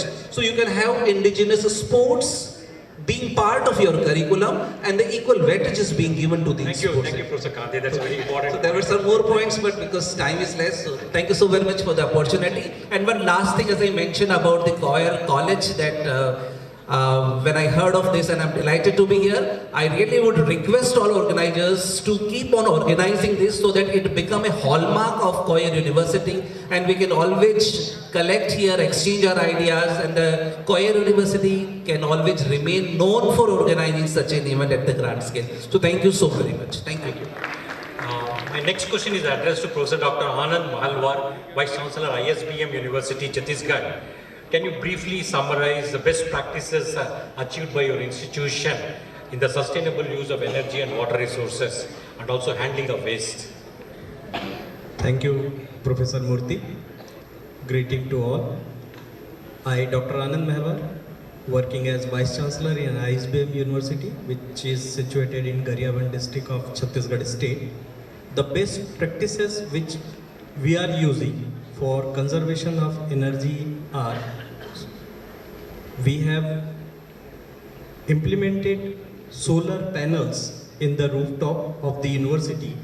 We are giving electricity to the state electricity board through grid, and by this mechanism we are minimizing our cost of energy from lakhs to 1000. Same we have using LED bulbs in place of simple tube lights or bulbs, and motion sensor fan and motion sensor bulb, that is nowadays it is available in Flipkart and Amazon. We are using that one in common areas like corridors to save the energy. For water conservation, we are using water distribution system in the university to channelize the use or volume of water into the area. At present, we don't have overhead tank, but near future will in plan to build that overhead tank. By that, we'll save more gallons of water to waste. For food, regular audit we are doing. We are keeping a record of total waste material which from kitchen or from mess we have. We are converting that into the vermicompost and utilizing that vermicompost into the agriculture land of the university. So through this all things we are doing some of the best practices to upgrade our skills, upgrade our points in NAC, and for the betterment of the students also. Thank you. My next question is addressed to Professor Dr. Parvinder Singh from Retd University, Punjab. The question is, how can educational institutions partner with civil society organizations and the private sector to advance sustainability education initiatives? Thank you. Taking care of the time. But one thing I must thank Mr. J.C. Jain and his entire team for organizing this event in COER. Transformative education in relation to the sustainability future is the need of our. We all understand the concept of NEP because we are having the school principals here, educator, policymaker, private sector. Definitely it will be the private sector who will take lead in promoting the transformative education for the sustainability. The number of the universities that's growing, it's 400 plus at the moment in India. Even the implementation of NEP is shouldered to the private sector. Recently, for the information of all the audience, CIEPU have been established, that's the Confederation of Indian Private Universities. The government is also realizing that the private sector can open the different verticals, that the sustainability development goals, why we need the SDG from the UNESCO. When we talk about the quality of education, when we talk about our heritage, when we talk about the diversity, when we preserve our values, so I think we should be the role model, we should be the Vishwa Guru for sustainability development goal, not we get the dictate from somebody else.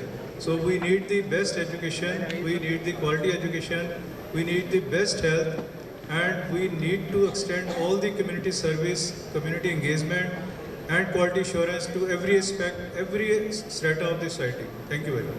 Thank you. In view of time constraints, we are not able to take questions from the audience. I want to thank all the distinguished panelists for their observations. Thank you very much. Thank you. Over to the Master of Ceremonies.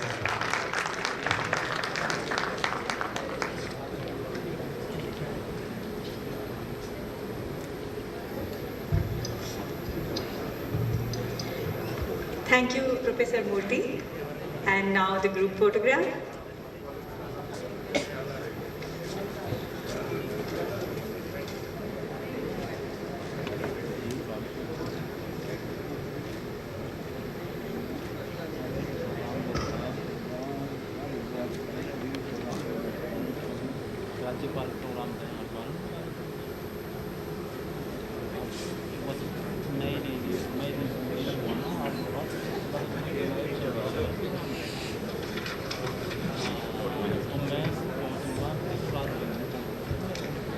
ladies and gentlemen, now it's time, as the momentum has been built, so let's continue with the panel discussions, and we have the last panel discussion now, which is on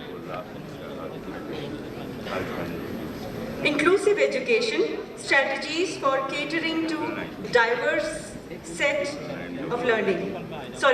learning.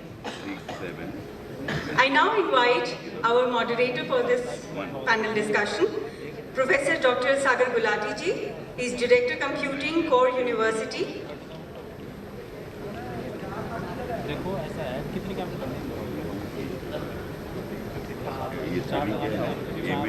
And I now invite the panelists, Professor Dr. R.K. Gupta, Vice Chancellor Maharaja Agrasen University, Baddi, Himachal Pradesh.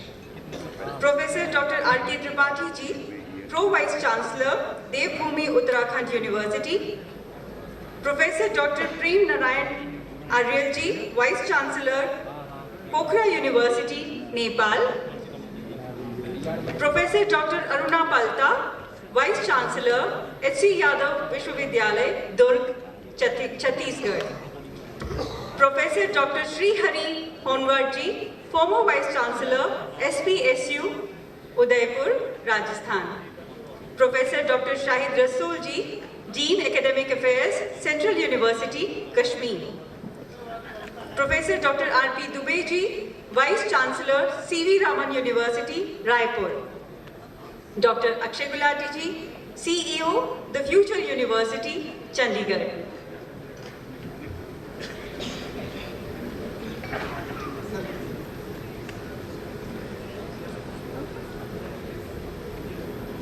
I now request Dr. Sagar Gulati ji to take over. Thank you so much.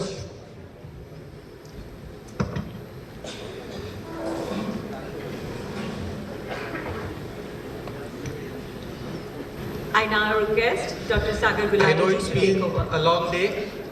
We are at the last panel discussion, and the theme is somehow very close to my heart. We're talking about inclusive education in a country where, if I recall my childhood days, the one statement which I very prominently recall is unity in diversity. And since we have the educators, the topmost stakeholders from the schools and topmost stakeholders from the university, I think this Bharat Gyan Samagam becomes the utmost platform to discuss and deliberate at length on the topic of how in this country, which talks about the great diversity, and diversity is of multiple natures. And before I start the panel discussion, I'll set the context with two things. My predecessor, the last moderator, said that the organizers have been giving multiple slips to quote the sensitivity of the time, because we are heading towards the end of the day.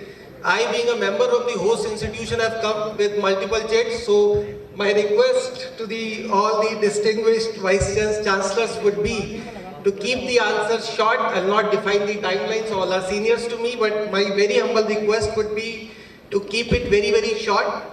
I'll just talk about one thing to set the context about the COER University.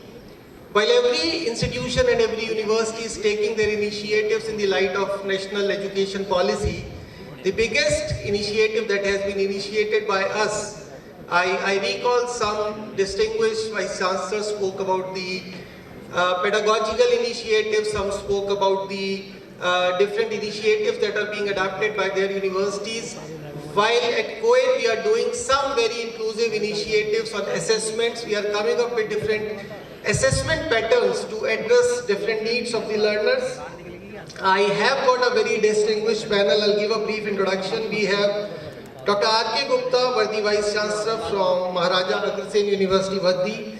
We have Dr. R.K. Tripathi, Pro Vice Chancellor from Devbhoomi University, Dehradun. We have Dr. Prem Narayan Aryal, Vice Chancellor, who has travelled from Pokhara. He is from Pokhara University, Nepal. We have Dr. Aruna Palta, Honorable Vice Chancellor, Himachal Yadav Vishwavidyalay, Durg. We have Dr. Shahid Rasool, Dean Academic Affairs, Central University, Kashmir. We have Dr. Sri Hari Hon'ble. He is the former Vice Chancellor of SPSU, Udaipur. And we have Dr. R.P. Dubey, the Vice Chancellor from C.V. Raman University, Raipur. I'll start my first question with Dr. R.K. Gupta to understand why it is very important to foster inclusive education to achieve and create an equitable and just society. We would have the mics adjacent to you, sir, please. Yeah. First of all, I'm very thankful to the Chancellor of the University for organizing this conference.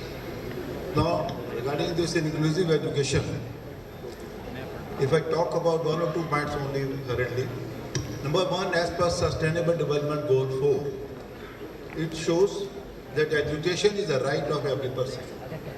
And to achieve this inclusive education, if we talk about national education policy, they are talking about two or three important points. Number one, waiver of fees and scholarship to the meritorious and talented students.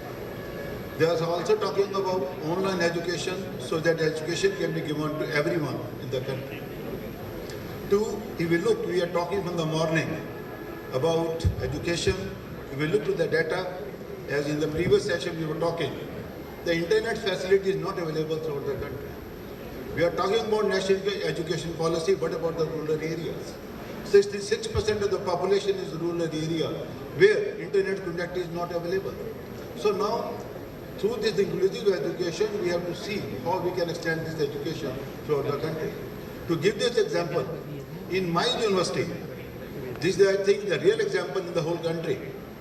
We are providing full fee waiver. If a student obtains more than 90% marks in 12th class, we are just charging 600 rupees for examination fees, and rest engineering fees of 6 lakh is totally waiver off. If a student gets 80% marks, we give them 50% fee concession, and we give 30% fee concession to everyone as per the university norms, so that the education can be provided to everyone in the country. Our university is established in the rural area. Our trust has not any objective of earning the profits. Our objective is to spread the education in the country. I just want to tell you one more point. From the last 10 years, we are incurring a loss of 10 crores. But last year again, we have a loss of 5 crores. But despite this fact, our university is giving regular increments, every facility, and providing this free education to everyone so that the inclusive education can be provided to the rural education and to other persons. Thank you so much, sir. I'll cite one of the quote of William Spady, the preacher of outcome-based education, that education system has to be in a way that every learner should learn, maybe not at the same time and maybe not at the same pace. With this, I'll move on to the next worthy Pro-Vice Chancellor, Dr. R.K. Tripathi, to understand his views on how can institutions create inclusive learning environment that embrace diversity and accommodate the needs of all learners? Dr. Tripathi, please. Thank you so much for a wonderful question, and very good evening to one and all. Inclusive education, as I sir said, that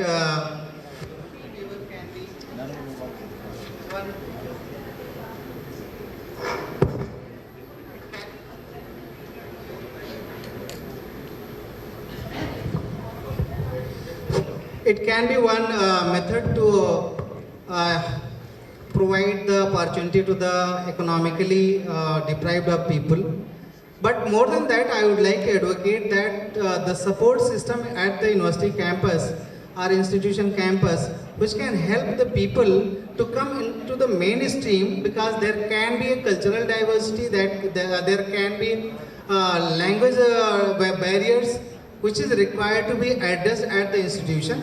And in my opinion, there has to be a effective wellness center, effective counseling system, effective inclusive policies on the campus which can facilitate them not only on fee aspect, but also they are to be motivated to come to the mainstream.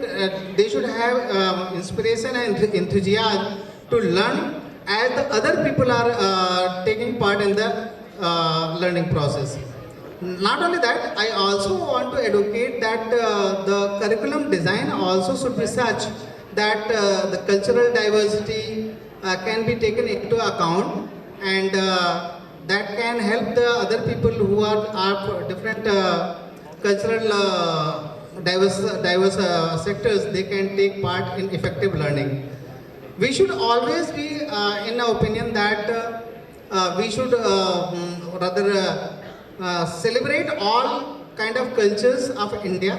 Whenever the occasion arises, we should give them opportunity to all the students of such a background to plan, execute such an event which can give them motivation and confidence that they are also equally important, they are also equally a part of the mainstream to take education at the campus. Thank you so much, Dr. Tripathi.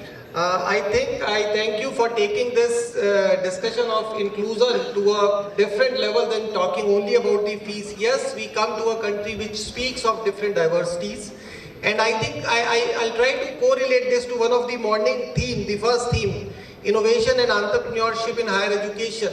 When we talk about diversity, when we talk about inclusion, we can think of different learners if it is particular to a gender, or if it is particular to a specific domain, like you mentioned about the rural or urban part of it, or if it comes to a specific community, or it comes to people with different abilities. So entrepreneurship, if we look at it from that perspective, we may take it to a next level. Thank you so very much, sir. I'll move on to Dr. Professor Prem Narayan Aryan, the Vice Chancellor of Pokhara University, Nepal, to understand, while we talk about different perspectives, what strategies do you think should be implemented to support students with disabilities and ensure their full participation and engagement? Over to you, sir. Thank you, Professor Gulati, and thank you to our university, and thank you all university professors. I'm very happy to be here with you. As a person working in the field of early childhood education and inclusive education in Nepal. In Nepal, we have different types of schools. One is special schools, only for deaf people, blind people, and so on. And some are some inclusive classrooms schools, some integrated schools, and mainstream schools, and non-formal schools. Actually, we are not thinking about how to train our teachers. We have to teachers, just so blind people or disabled, differently able people can get education. But for that training, we should have trainers. And that trainers are the teachers. And we are not actually providing, as per the need of the country, the training to the teachers. And orientation to our community people, and awareness of the community people to help those children, those disabled or differently able children. So I think it is very important to give emphasis on those who have got training in special needs education should be deputed to each and every school or some of the communities to organize and coordinate that community how to deal with disabled people. So in such a way that our educational system will get sustainable goals. I think it is very important. Thank you so much, sir. Thank you so much, sir. You come from Pokhara, it's a beautiful place. I think Nepal is one of the few countries with which we enjoy a treaty that the students from Nepal need not require a study visa to come to India to pursue their higher education. I'm so blessed to have your views and your presence here. I'll move on to Dr. Aruna Palta to understand. We spoke about, one of the fellow mates spoke about one size fits all theory. So while we talk about different things around assessments and pedagogical initiatives, may I understand from you, ma'am, in what ways can curriculum design and instructional practices be adapted to cater the diverse learning styles and preferences? Please. So, at the outset, I would like to thank the organizers for giving me the opportunity to share my views here, and greetings to all the fellow esteemed vice chancellors and delegates. When we talk about inclusiveness, first of all, I would like to say that NEP says the first goal of NEP is to education for all. And when you say education for all, everybody is included in this all. all the excluded section is definitely included in this education for all. And I would like to give the example of my university. My university has got 161 colleges, and in one of the government colleges there are 40 blind girls studying in a common stream college, in a common college. You know, whenever I visit there, I find that these girls should get more what they are getting, because they find difficult to adjust with the pedagogy or with the style the teacher is teaching in the classroom. They don't have ample material in the library. So I would like to focus on some of the challenges of this excluded group, which has to be included in the mainstream. First of all, our state is having a large number of tribal populations. Yes. We want to bring the tribals also into the mainstream. Language is the biggest barrier there. We don't have enough education material in regional languages. That has to be developed. Secondly, the dictionaries are also required in, besides textbooks, dictionaries are also required in regional languages. And what I said, that your reading material and even training to the educators is a must for such group of people, for Divyangjans, for blind girls or blind students. So pedagogy needs to be revised, and a lot of training is required if you want to include these, this group into the mainstream of education. So a lot needs to be done still. And first of all, I would also like to add a very important point here, that is to sensitize people for this group. You know, there are transgenders also studying in some colleges, and they come and complain me that people, they keep on teasing them in the college. You know, so sensitization is a biggest issue. The mindset of the peer group, the mindset of the educators, and even the mindset of the beneficiaries to whom we are giving the benefit, that has to be changed.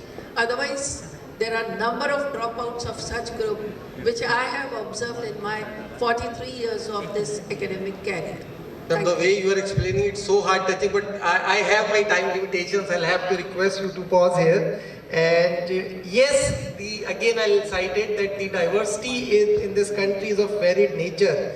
And since you come from a state which represents the tribal representation, I can understand how deeply you are involved, and we genuinely appreciate, and we are blessed to have you here, ma'am. To continue with the sequence, I'll request Professor Dr. Shahid Rasool, who's the Dean Academic Affairs from Central University of Kashmir. Sir, I would love to understand from you, how can educators promote cultural responsiveness and incorporate diverse perspective into teaching materials and classroom discussions? Can I, sir? Thank you very much. To begin with, there are so many competing thoughts in my mind, which I have to put in briefly in 1 or 2 minutes. Time is a constraint. Having said that, I must start by congratulating the team COER, especially the Jain family, for creating another institution of excellence in the neighborhood of IIT Roorkee. Why I say so? Because I started my career from IIT Roorkee way back in 1988, and for me, this area was a playing ground. So that made me a bit nostalgic also when the call came that I have to go to Roorkee. Having said that, we had discussions during the day about sustainable development, we had inclusive education, we had technology for education. At the heart of all these discussions is how India is going to be Viksit Bharat in 2047 and how everybody can become part of that. India has a rich heritage, and India is a microcosm of the world. We are a multicolor, multi-religious, multi-ethnic, multi-tribal, We have all the seasons in the world, we have all the flowers of the world, we have all the cuisines of the world. So that is the strength of this India. And the last panel discussion is about inclusiveness, how we can involve everybody in this dream of Viksit Bharat 2047. Three things that I want to briefly tell, which is at the heart of Viksit Bharat 2047. The first is when APJ Abdul Kalam said that India will become a developed country by 2020. That was also a dream. And now this dream is renewed into developed India in 2047, and in fact I must add a word, sustainable developed India. Because development can be achieved, but we have to keep that development for ages to come. And APJ Abdul Kalam rightly identified, he said that unless and until we train ordinary Indians across the country, it's difficult to achieve. And the advantage of higher education is left to chosen few who make it to IITs and IIMs and the best institutions of the country. When we look at this particular perspective, it will become very hard for us to achieve this goal of 2047. So what brings us, what is the next possible solution? In fact, one of the panelists earlier said that we need to create institutions and the teachers. India at this particular time has a huge infrastructure for higher education. But what's our gross enrollment ratio? Hardly 28%. And out of that 28%, almost 12% comes from the distance education. So what is the second alternative? The second alternative comes when Thomas Friedman visited Infosys and saw Nandan Nilekani working for multinational companies across the world. And he wrote the book, World is Flat.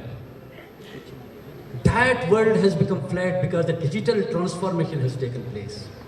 And that gives us another scope that can we make use of this digital technology across all our cultures and across all our religions and make best teachers available to one and all across the country. That possibility is in this world is flat. And India has the huge digital penetration. We, of course, my panelist was saying that we have, of course, shadow areas where the internet is not available. But when we look at the growth of the digital technology in India for the last 10 years, you understand that everything is happening now digitally. If we can buy our vegetables and fruit and milk and everything on the app, why cannot we sell education through the app? And this education can make best teacher of any institution available to any student across the country. The idea is not to replace the teacher.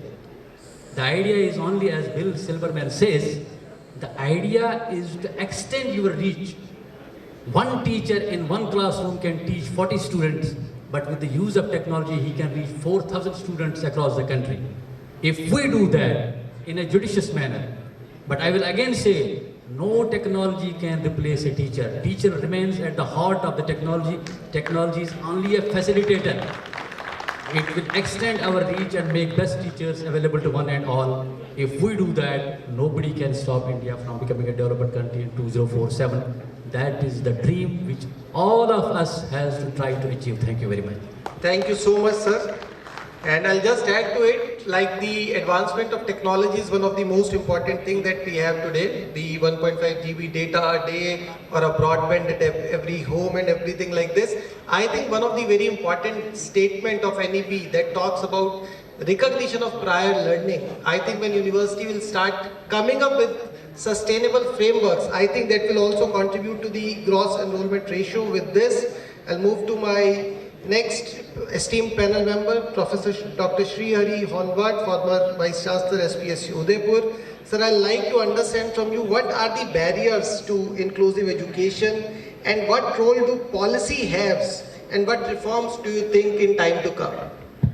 Yeah, thank you. Based on the discussion so far, it looks like one barrier already pointed out regarding digital reach.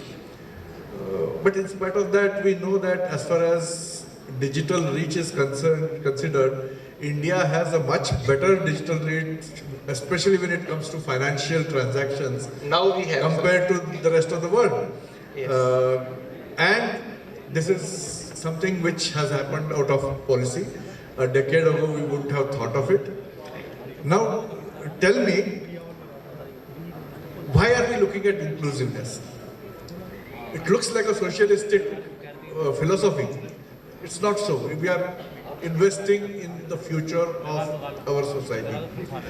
If we are investing in the future of our society, why should only one university absorb that 5 crore loss? There should be a mechanism in which nationwide that number may be 10,000 crores. There should be a mechanism by which this investment can be made in the future citizen, like you would make an investment in a car which you buy on loan and the car pays off. Same way, a future citizen will pay off that loan, and it should not be based on what his father's earning is. Why should it only depend on his father's earning? It should depend on the nature's capability to absorb that deficit. I'm sure since we already have the digital framework for that, we have a credit bank, we have our digitized Academic Bank of Credits. Academic Bank of Credits, digitized degrees.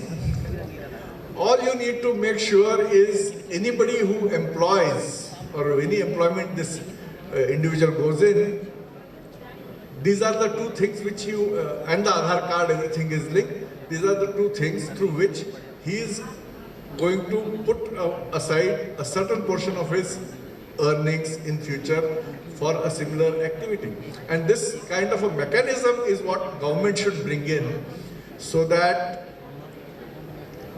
we don't depend on only a few universities which can absorb 5 crores. And of course, the digital, this thing is one of the things. The regulators must approve that in a single class of 60 students, I can have 20 students appearing in a different kind of an exam. 20 students learning differently than the remaining 40 because of all kinds of disabilities which they may have. It could be autism, it could be blindness, it could be hearing deficiency, it could be, a million of them. This, and at the end of the day, as long as the outcomes are proven, they all should be considered equally trained. I think this is what we would expect the government to come up with. Yeah? Enable, we already have the infrastructure, we are all already connected. The digital world will make sure that even so-called non-performing assets, we should be able to absorb, because that's an investment in the future of the nation. Sir, I'll just say that you have set up the foundation for inclusiveness of the universities. Yeah. Why can there be a Coursera with multiple foreign universities? Why cannot be there an Indian Coursera combined with different universities from this country? So there can be so many. We are already talking of credit transfer. Swayam portal is there. We have Swayam, we already have credit transfer. We could, earn your credits from any university that's available. But we can still come up with an Indian aggregator. Just make sure that this aggregation is recognized and it's worthwhile. And we will not make it a 10,000 crore loss, we will make it a 10,000 crore profit. It won't be. Yeah, it won't be. At the end of the day, it won't be. Thank you so much, sir. Thank you so much for your insightful thoughts. I'll request the last panel member, esteemed panel member, Dr. R.P. Dubey, Vardi Vice Chancellor, C.V. Raman University, Raipur. I'd like to ask you, sir, what are the emerging trends and promising practices in inclusive education, and how can educators and policymakers leverage these to ensure that every learner receives quality education? Thank you, Professor Gulati. Honorable Chancellors of this core university, Honorable all Vice Chancellors are coming from different parts of the country, all teachers and students, very good evening, sir. all of you. जैसा कि ये ज्ञान समागम आयोजित किया core university ने, मैं उन्हें हृदय से धन्यवाद देता हूँ, आभार व्यक्त करता हूँ। जैसा कि स्वामी विवेकानंद जी कहते हैं कि जीवन का उद्देश्य और शिक्षा का उद्देश्य अलग नहीं हो सकते, दोनों का जो ऑब्जेक्टिव है वो इज़ द सेम। और जहाँ तक कि इंक्लूसिवनेस की बात है, एनईपी में जो हमारा करिकुलम का स्ट्रक्चर है उसमें डाइवर्सिटीफाई कर दिया गया। किस तरह से उसमें vocational education, skill education, value education, ये सारी जो एबिलिटी एनहेंसमेंट, सारी चीज़ें उसमें डाली गई। साथ साथ जो करिकुलम इंक्लूसिवनेस की बात है उसमें हमें जो डाइवर्सिफाई हमारा कल्चर है उसको लेना पड़ेगा, उसे हमें शामिल करना पड़ेगा। तो जो सबसे बड़ा जो चैलेंज है कि किस तरह से जो करिकुलम डिज़ाइन हो जिसमें ये सारी बातें इनबिल्ट हो। आप देखें हमारा विश्वविद्यालय छत्तीसगढ़ में एक ट्राइबल बेल्ट का विश्वविद्यालय है जहाँ पर बहुत से आदिवासी क्षेत्रों से बच्चे आते हैं जिन्हें ग्रूम करने के लिए हमें उन्हें कंप्यूटर की लिटरेसी, लैंग्वेज की लिटरेसी, इस तरह से अलग से हमें एफर्ट लगाने पड़ते हैं। तो वो सारी जो बातें हैं वो हमारे करिकुलम में शामिल हो जाएंगी और इस तरह से हम एक बहुत ही डाइवर्सिफाइड करिकुलम बनाकर अपने बच्चों को दे सकते हैं। Thank you so much, sir. I think this is probably the last statement of the panel discussions we had since morning. I think it's high time, while we are talking about so many new things, it's time for us, all of us, be it the school policy makers or be it the university policy makers, to come up with a space where there can be some credits for learners to make mistakes. Let's not award them for doing some great things, some right things. There should be some credits attached to the efforts they put in, and there should be some space for making mistakes. With this, I think we all agree that education is the single most powerful tool that can change and play a very vital role in contributing for Viksit Bharat, which is the next vision. We feel bad when we say that this vision has been deferred for at least by 27 odd years, but I think we will all collectively ensure that we do not stretch it any further. With this, I thank all the wonderful panel members to be here, share their wisdom and insights. Thank you so very much. Thank you. Looks like nobody is thanking the moderators. So let me take this opportunity to thank all the moderators of all the 6 sessions since morning. Of course, since this is the last session, I think it's imperative that we recognize the efforts put in by COER University family. And may I request the head of the family to take a bow from all of us. Let's give them standing ovation. Ladies and gentlemen, please.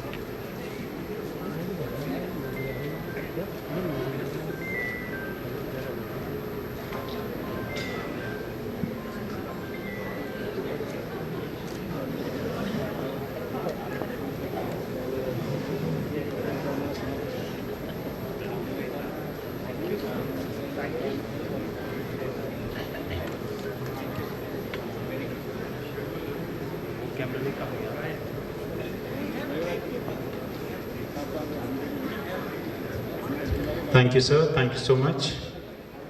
Now, I would request our Honorable Chancellor, sir, Shri J.C. Jain ji, to say a few words. Ladies and gentlemen, please welcome our Honorable Chancellor, Shri J.C. Jain ji.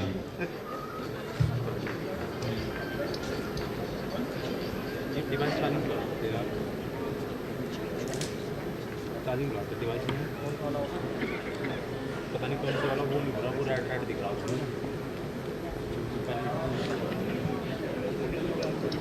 and gentlemen, I'll request you to put your hands together and welcome Honorable Chancellor Sir Shri J.C. Jain.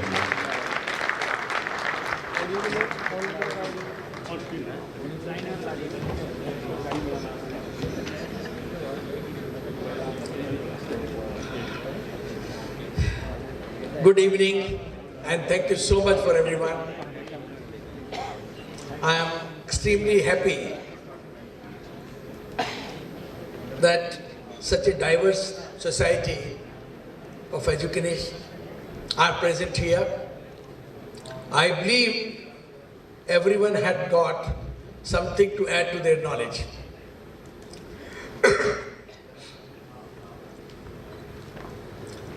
There was a talk going on by 2047, we would be the largest economy in the world.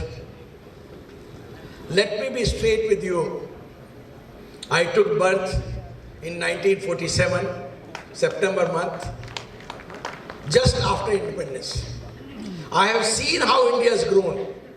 What we were, we had virtually nothing in our hand. And what we are today is a beautiful country. The way we are growing, I can assure you what we are, I doesn't want to degrade any neta or any politician. Everybody has contributed to their best. Nehruji, the kind of vision he had, if he wouldn't be there, probably what we are seeing today wouldn't have happened. But simultaneously, what Modi ji has done, he has given us the power to stand in the world and say, yes, we are here and we are here to lead the world. We have become the 5th largest economy. There is no doubt the two above us are with a very little gap. Within next 3 years down the line, we would definitely be the 3rd largest economy. We are the youngest country in the world and with the largest resource, which is phenomenal. And all the persons in education, I would like to say, education is one area, the chances of default is very minimal. Only thing what we are supposed to do, all of us, we must understand the need of the hour, the necessity of growing the technology, the way technology is growing globally. We have got to bring it to the classroom. It's an important thing for the school education as well as the university education. Until and unless we as teachers do not grow up, we have to draw our own path of growing in any specific area. Where are we? I have seen the kind of technology we had. I remember when about 50 years back, we used to travel abroad. Nobody used to prefer to talk to us because neither we are buyers. Because the possibility nahi thi. We didn't have foreign exchange. Today, the moment we get out of the airport, we are the most preferred person in any airport of the world. And I'm quite sure about it.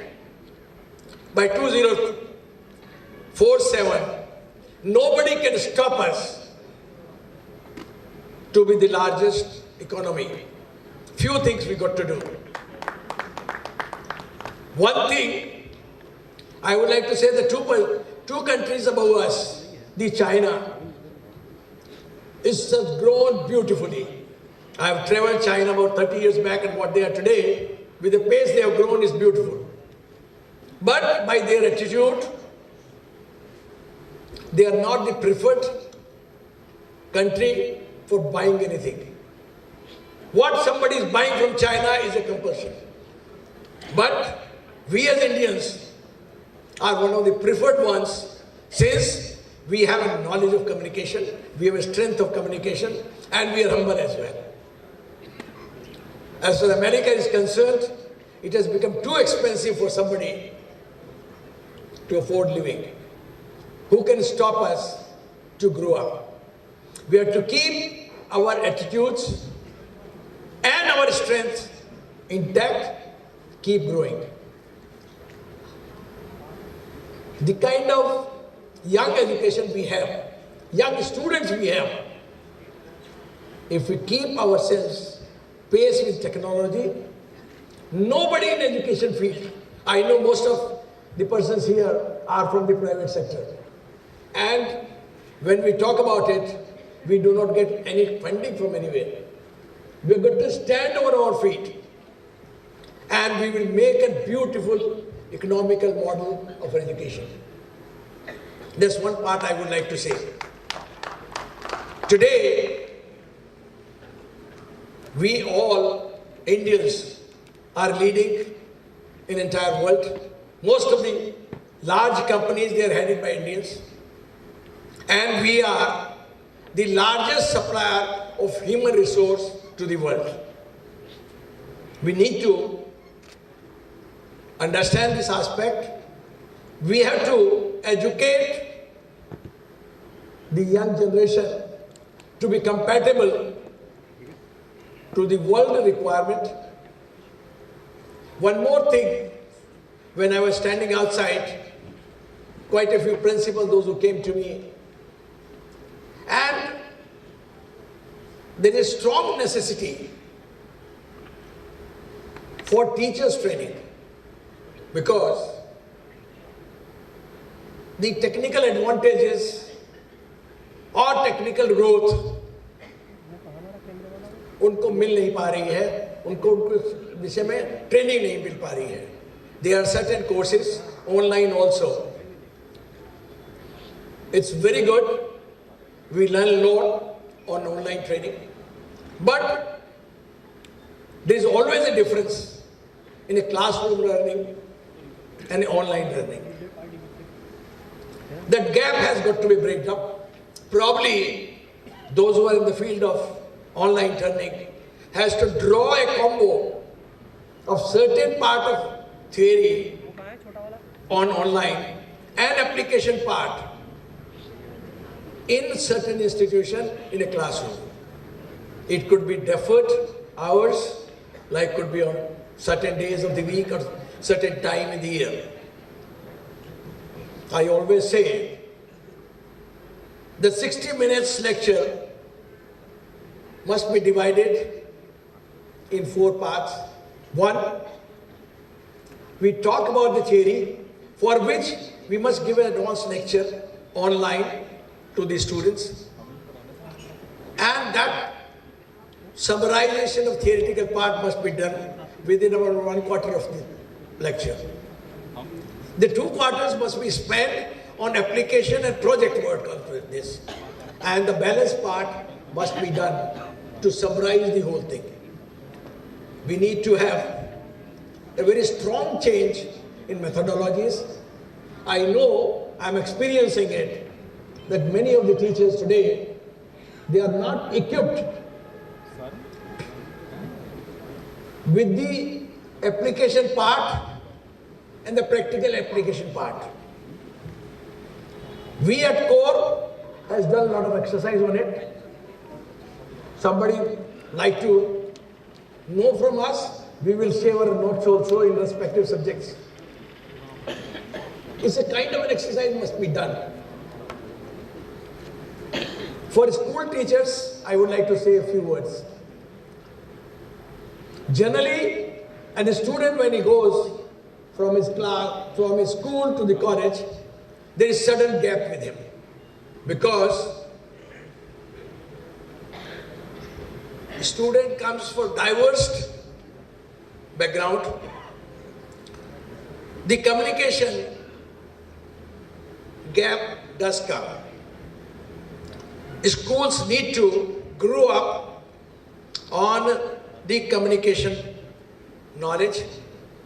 There are a lot of softwares available where they can be improved upon.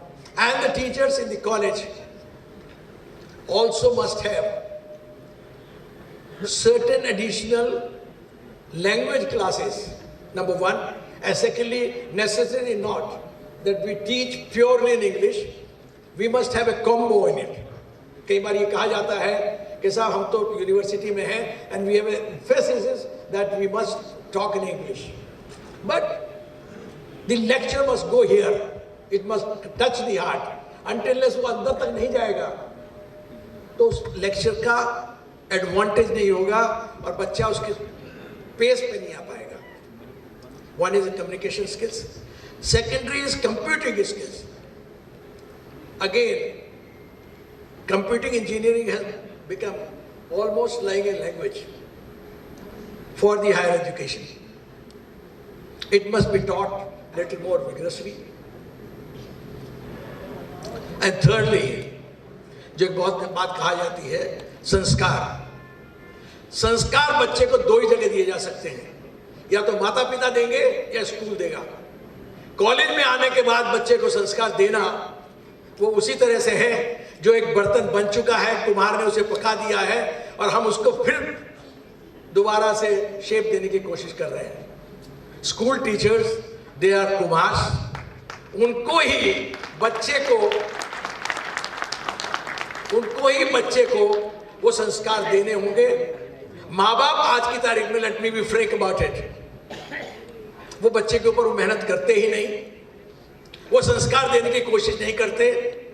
वो सिर्फ एक बात पे जोर देते हैं, बच्चा पढ़ता रहे पढ़ता रहे पढ़ता रहे. हम सब ने वो स्थिति देखी है. पढ़ना एक बात है, लेकिन जब तक बच्चे के अंदर संस्कार नहीं होंगे, he would not be able to grow up in his life. I'm sure about it. We will carry quite a lot from here. Thank you so much. And once again, we'll keep meeting like this at least once in a year. And I announce now, the next year, February, we will have a similar program definitely. Thank you so much once again.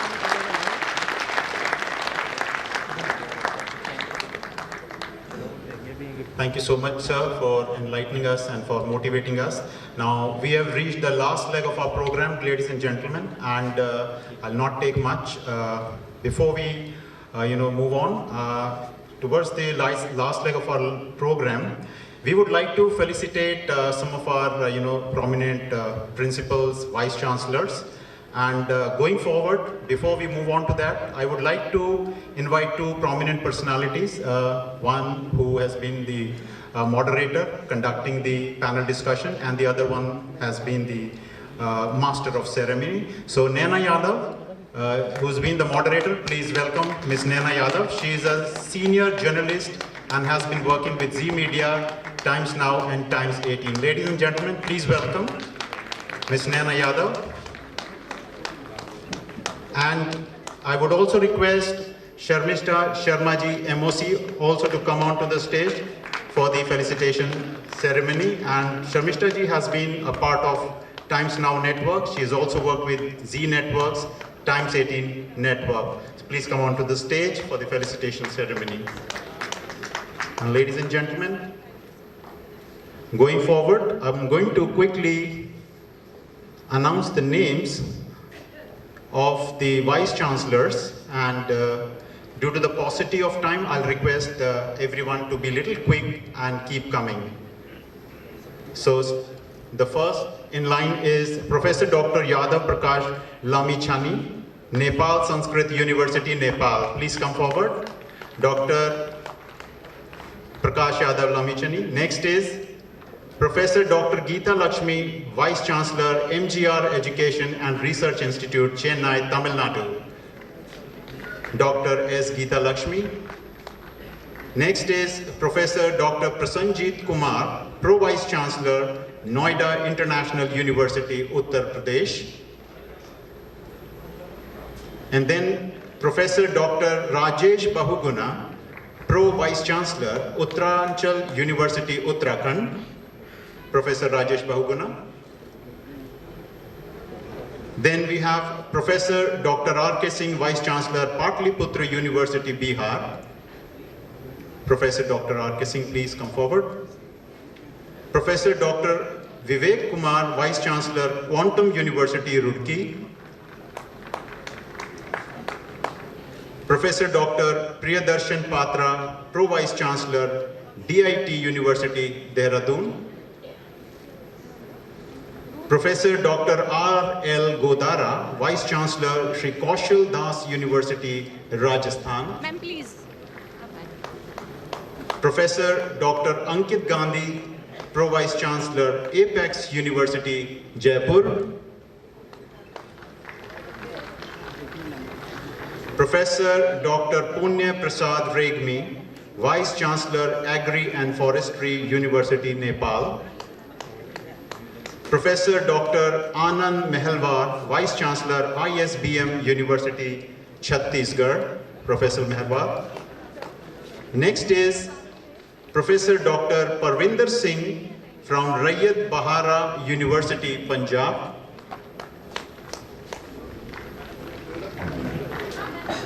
Next is Professor Dr. Y.S. Murthy, Vice Chancellor, RV University, Bengaluru. Professor Y.S. Murthy. Next is Professor R.K. Gupta, Vice Chancellor, Maharaja Agarsen University, Baddi, Himachal Pradesh. Professor Dr. R.K. Gupta. Professor Dr. R.K. Tripathi, Pro Vice Chancellor, Devbhoomi Uttarakhand University, Uttarakhand.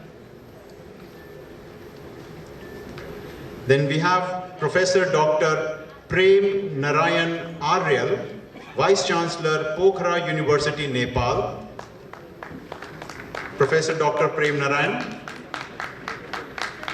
Then we have Professor Srihari Honwar, former Vice Chancellor, SPSU, Udaipur, Rajasthan.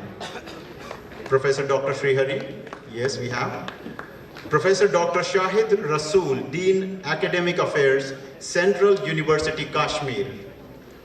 Professor Dr. Shahid Rasool. Professor Dr. R.P. Dubey, Vice Chancellor, C.V. Raman University, Raipur, Chhattisgarh. Dr. R.P. Dubey. Yes, we have.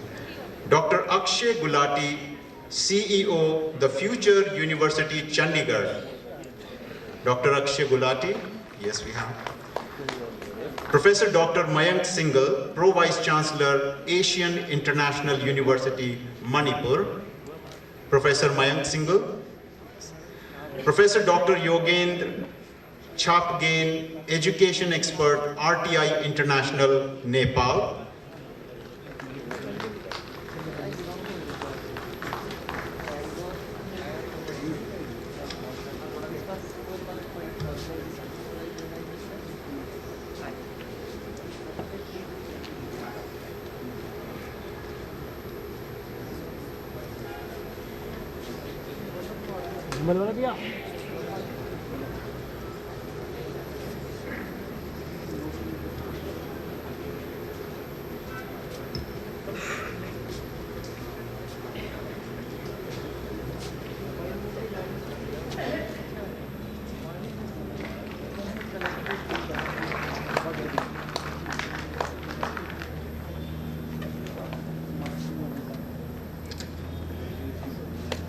All right, and after this, we'll have a list of principles, and before that, we'll have a inauguration of a book by Dr. Pankaj Mishra, who's a Pro Vice Chancellor, local university.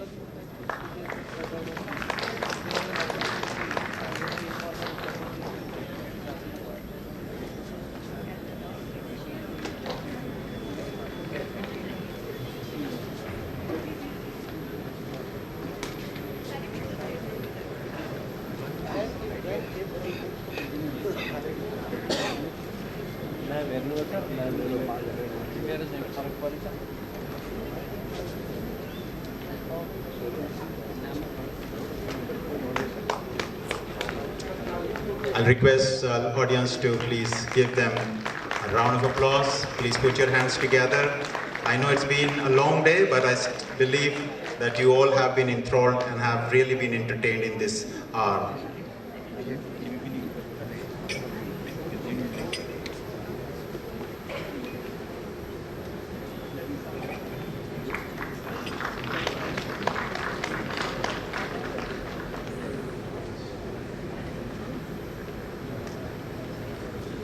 I'll request Dr. Pankaj Mishra, Pro Vice Chancellor, Global University. Dr. Pankaj Mishra to come forward, please.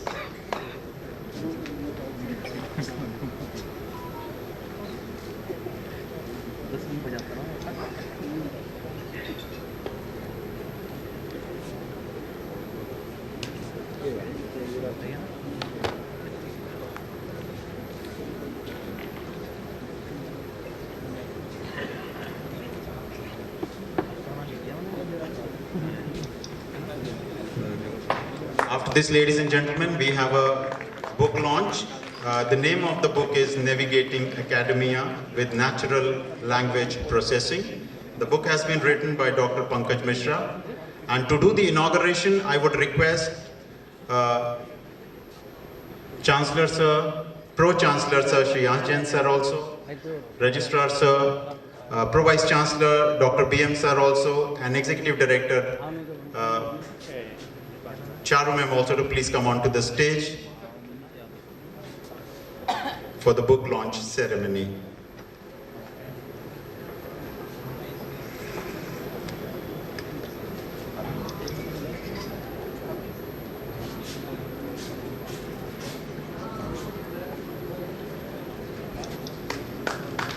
The VCs from Nepal, our neighboring country, are presenting a token of appreciation and love to our Chancellor Sir. Please, ladies and gentlemen, show your appreciation for the love shown by our esteemed guests from Nepal.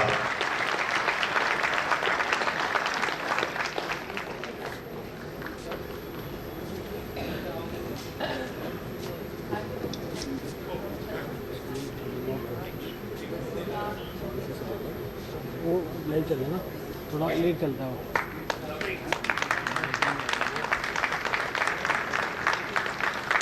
And as we are moving along, I'll request everyone to stay put because after the felicitation ceremony, we have arranged a beautiful cultural program that is really going to enthrall you and infuse you with a lot of energy, something that you don't get to see in day-to-day's life. Ladies and gentlemen, please stay put and have a little more patience with us.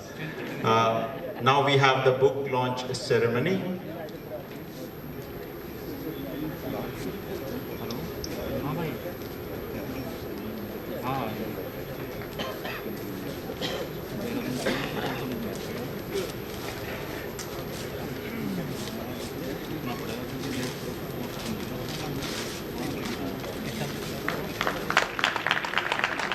Round of applause, everyone, please.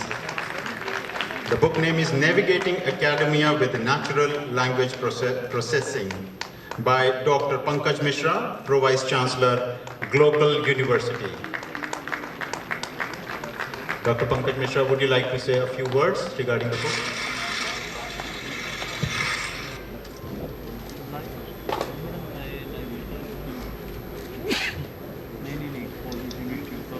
Thank you, sir. Thank you.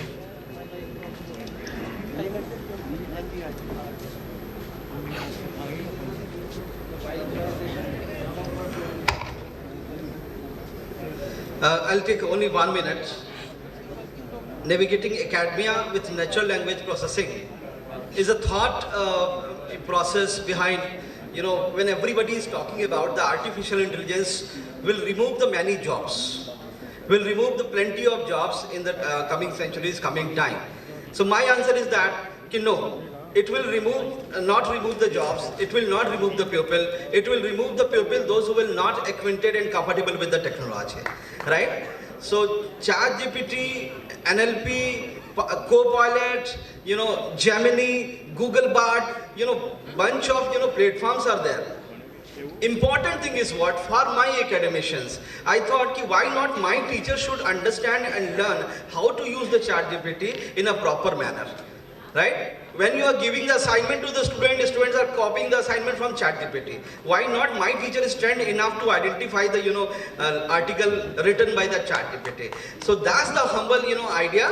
And I have given around 500 plus, different prompt. Idea is what the time is here to understand, the prompt. And that is what termed as a prompt engineering, right? So this is what nothing but a prompt engineering I have collected, because, this is a time when patience is completely missing from everybody, right? Nobody has a patience. So I don't want to write 1000-page or 500-page books. So that I have written a very small note. And that is, I'm very happy that Honorable Chancellor has inaugurated it with the great panel like this, Bharat Gyan Samagam, and during the high time of Viksit Bharat. Thank you very much. I'm overwhelmed. Thank you very much. Thank you very much, sir. And ladies and gentlemen, we have really been honored with your enthusiasm and energy.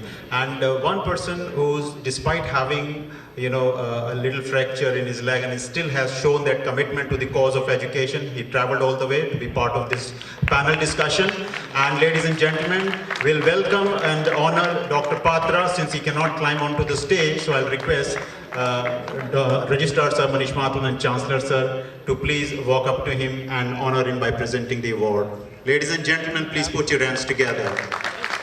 It's really heartening to see that despite having a problem in walking, and he still made it here and showed his commitment to the cause of education. Ladies and gentlemen, please put your hands together.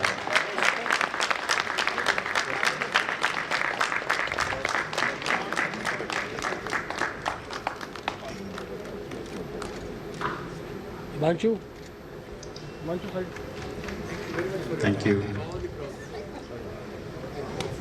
Thank you so much, sir. Thank you.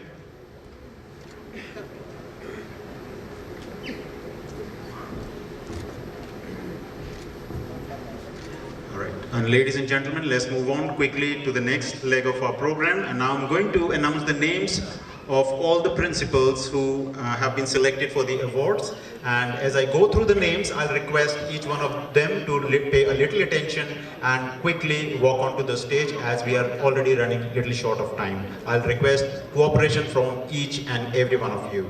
So going forward, I'll request Ms. Shikha Gautam. Ms. Shikha Gautam, if she is here, principal, please come onto the stage for receiving the award. For lifetime, she's getting a Lifetime Achievement Award. Next in line is Mr. Jagat Pal from Himachal Pradesh. Mr. Jagat Pal from Himachal Pradesh.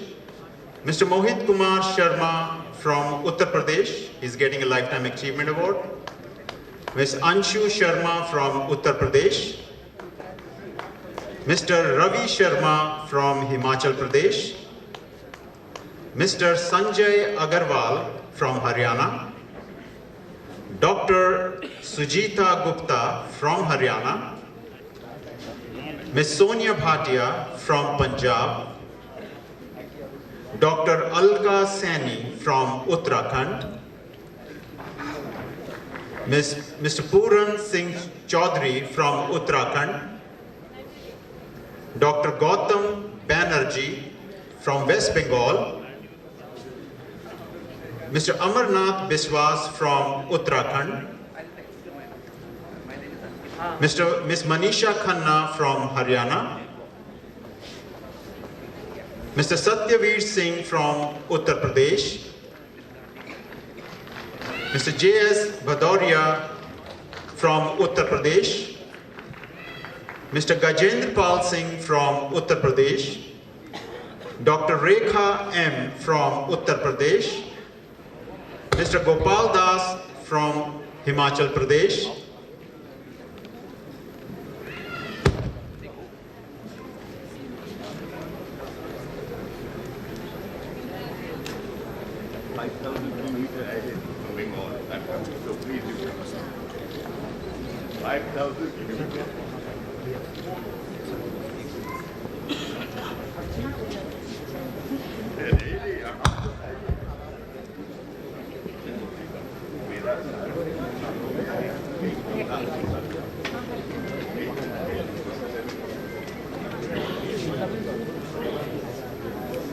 Next in line is Dr. S.A. Rizvi from Uttar Pradesh. Dr. S.A. Rizvi.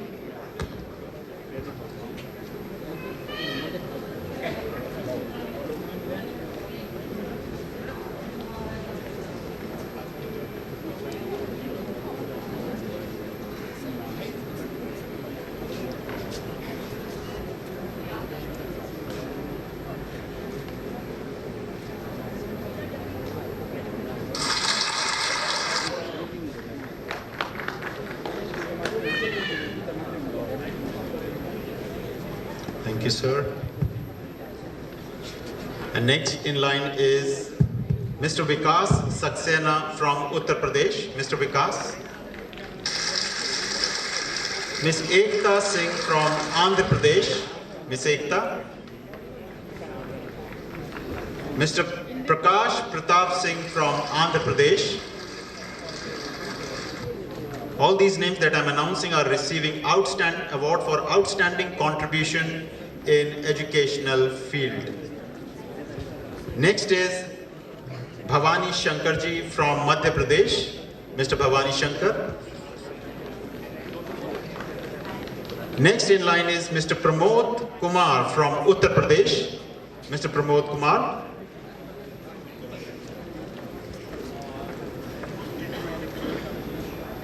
Dr. Rajkumar Chaudhary from Uttarakhand.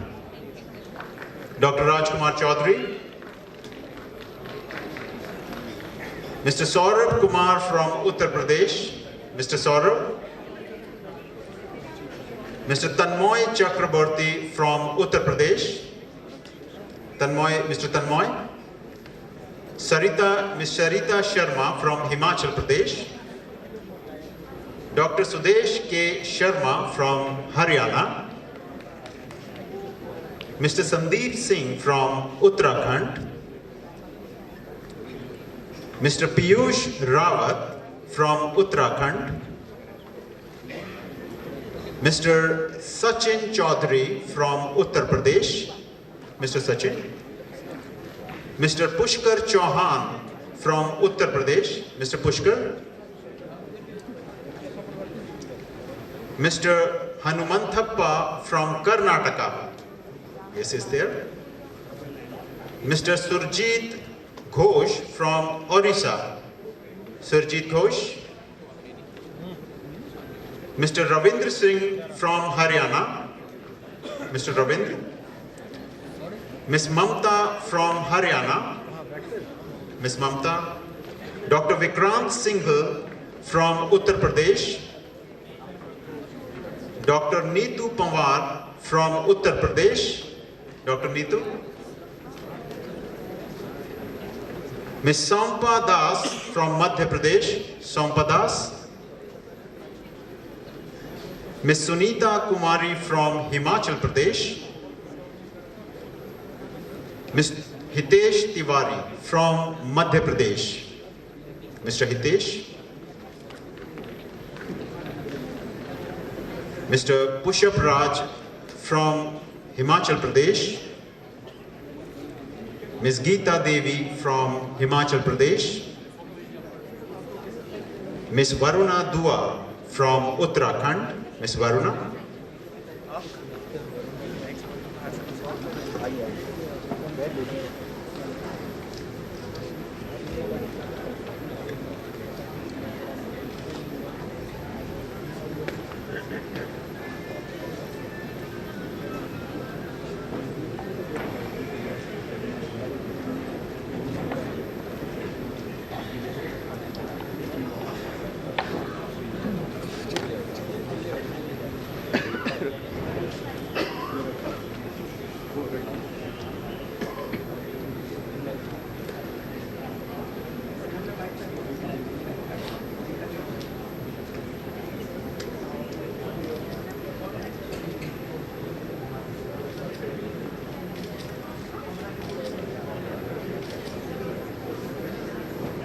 I think certainly we all have gone quiet. I guess, dear educators, they are your own colleagues, right? So those who have received the award and those who are yet to receive the award and those who are just waiting for the reward, I'll request them Please keep clapping in between as it puts in a lot of energy in this whole environment. Thank you.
Ms. Meenakshi Pundir from Uttarakhand.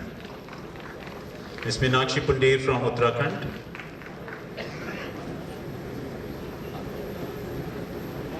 Mr. Sanjay Divangan from Uttarakhand.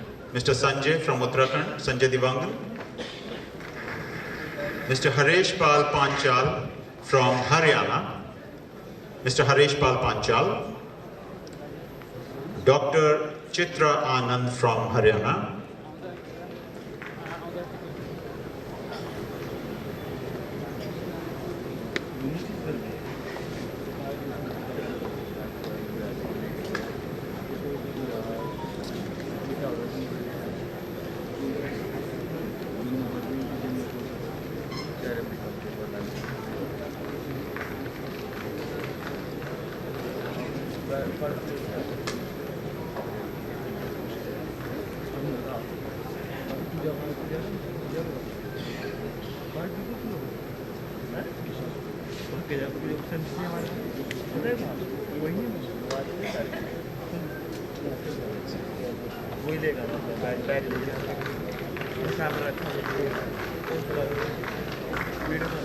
Dr. Chitra, Dr. Ranjan Chhabra from Punjab, Dr. Ranjan Chhabra from Punjab, Dr. Rajiv Makkar from Punjab, Dr. Rajiv Makkar,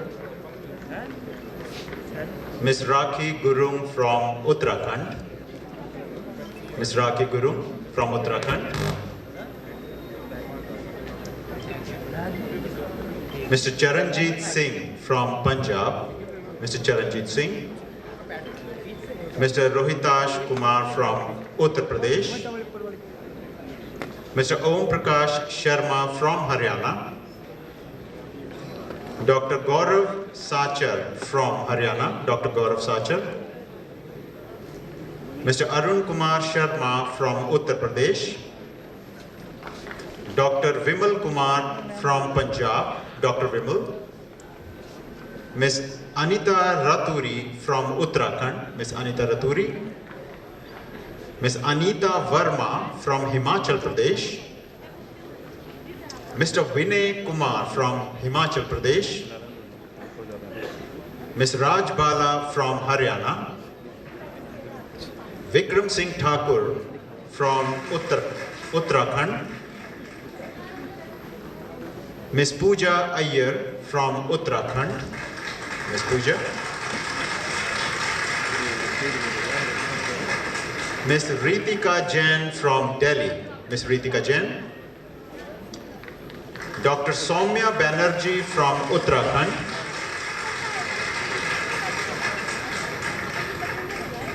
Mr. Anil Kumar from Rajasthan,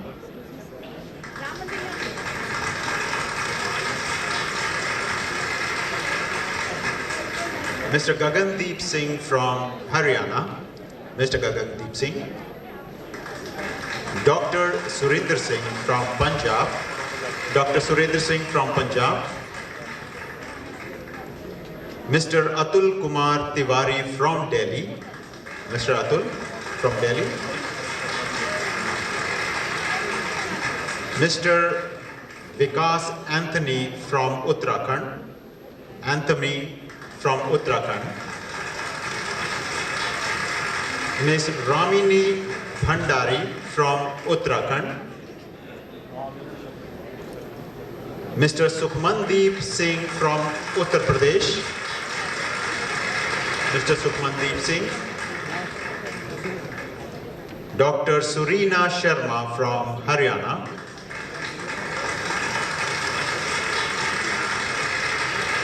Dr. Puneet Goyal from Uttarakhand. Mr. Vipin Jadali from Uttarakhand. Mr. Vipin Jadali. Mr. Sanjay Joshi from Uttarakhand. Mr. Neeraj Gupta from Haryana. Dr. L.R. Dagar from Haryana. Dr. L.R. Dagar.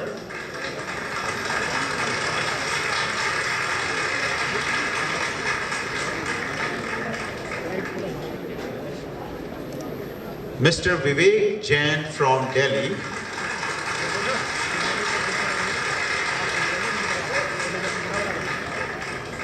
Mr. Hemant Anand from Haryana.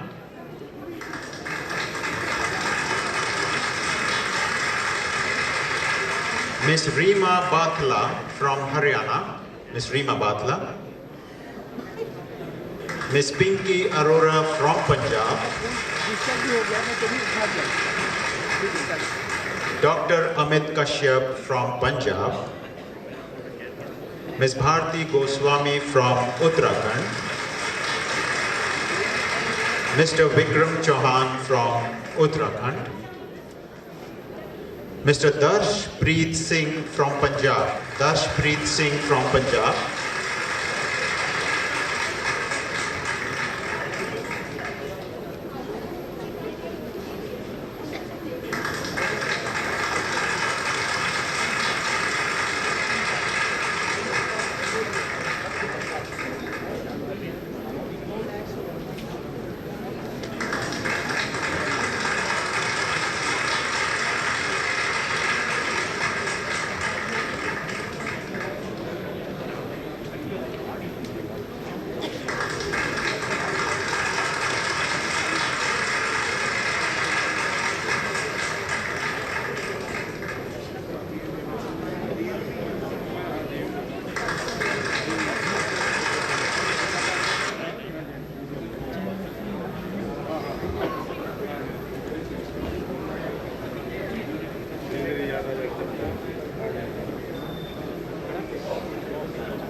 Ladies and gentlemen, I'll request once you take the award, kindly be seated and take your seats.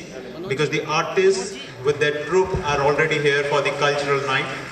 A beautiful performance has already been planned for all of you. And I'll request, a humble request to all the educators, after you receive your awards, please stay back, take your seats.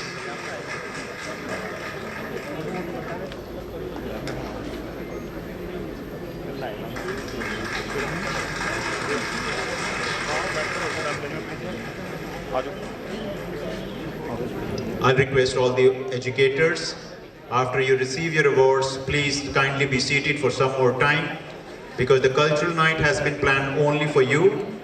The artists, the performers are already here, and they are going to enthrall you with their beautiful performance, which you don't get to see in your normal day-to-day life. I'll request all of you to please have a little more patience. Please don't leave the venue, be seated. Thank you.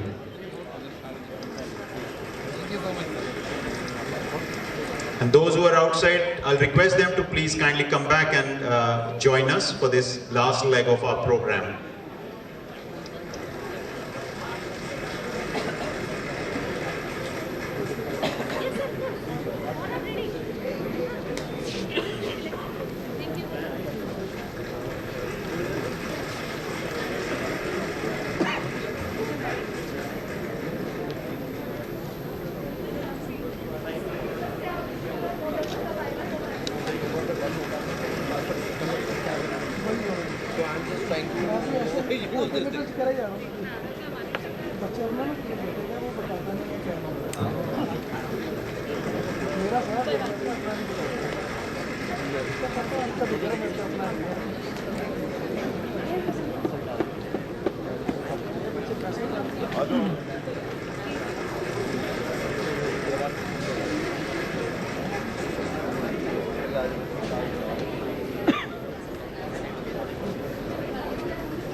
And I hope this day would really add on to your beautiful memories. And I believe and I hope that you all have been cherishing your day today and not only building your network, but also building some beautiful memories in this beautiful campus and in the beautiful gathering of educators.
अगले पानी में पहली बात पता किसने कहा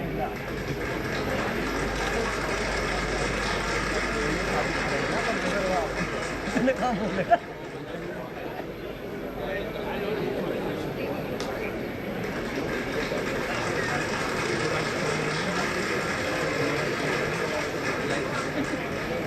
हमारा तो लाइव ये जो पूरी कितने दिन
I'll quickly read out the next line of names and request all of you to be attentive as I announce the names. Please quickly walk up to the dais for receiving your award.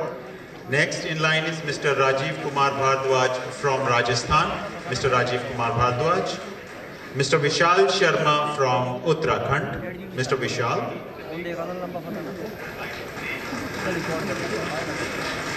Ms. Indu Sharma from Delhi. Dr. Ratna Chakravarti from Delhi. Dr. Sharda Muni from Haryana. Dr. Sharda Muni. Mr. Vijay Lakshmi from Haryana. Vijay Lakshmi ji. Mr. Gulzar Singh from Uttarakhand. Mr. Gulzar Singh. S.S. Virdi from Punjab. S.S. Virdi.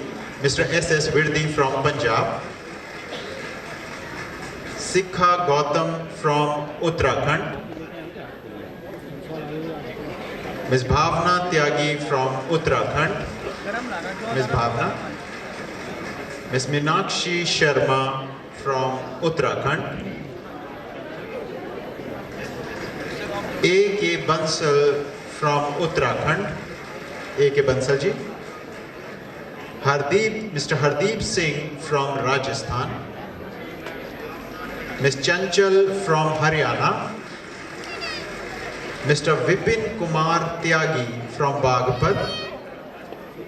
Dr. Meenakshi H. Verma from Uttarakhand. Dr. Meenakshi. Mr. Kali Ram Bhatt from Uttarakhand. Mr. Pushpendra Tyagi from Uttarakhand. Dr. Veena Hada from Uttarakhand.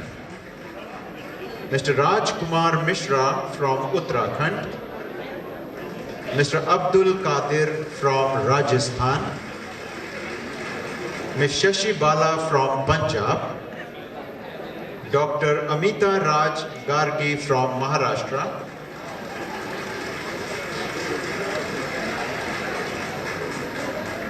Mr. Shiv Kumar from Uttarakhand, Mr. Raman Kaushal from Uttarakhand, Ms. Nivedita Shukla from Uttarakhand, Dr. Chandan Deep Kaur from Punjab, Mr. Ashwani Kumar from Uttarakhand, Dr. S.S. Jaiswal from Uttarakhand, Ms. Preeti from Uttarakhand, Mr. Puneet Srivastava from Uttarakhand, Mr. Gaurav Singh from Uttarakhand, Ms. Divya Kaushik from Uttarakhand, Mr. Ankit Kumar from Uttarakhand, Mr. Rajat Sharma from Uttarakhand, Mr. Arun Kumar Sharma from Uttar Pradesh, Ms. Rachna Bhalla from Haryana, Mr. Anuj Sharma from Uttar Pradesh, Mr. Pankaj Kumar Nautiyal from Uttarakhand, Ms. Shikha M. Srivastava from Uttar Pradesh, Mr. Harshit Chaudhary from Uttarakhand, Ms. Neeraj from Haryana, Mr. P.K. Verma from Uttarakhand, Ms. Chhavi Tomar from Uttarakhand, Ms. Mohini Mamgir from Uttarakhand, Ms. Poonam Mishra from Uttarakhand,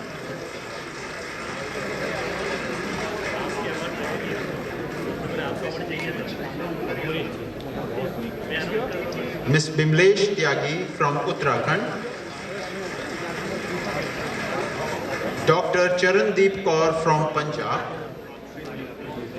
Mr. Subhash Chandra Arora from Uttarakhand, Ms. Prerna Pundir from Uttarakhand, Mr. Neeraj Kumari from Punjab, Neeraj Kumar or Kumari, I really don't know if there is any misspell, Naveen Kumar from Uttar Pradesh, S.K. Vermaji from Uttarakhand, Mr. Ashwani Kumar from Uttar Pradesh, Dr. Upendra Kumar Bhardwaj from Uttar Pradesh, Mr. Ramesh Kumar Pal from Uttarakhand, Mr. Mirza Wasi from Uttarakhand,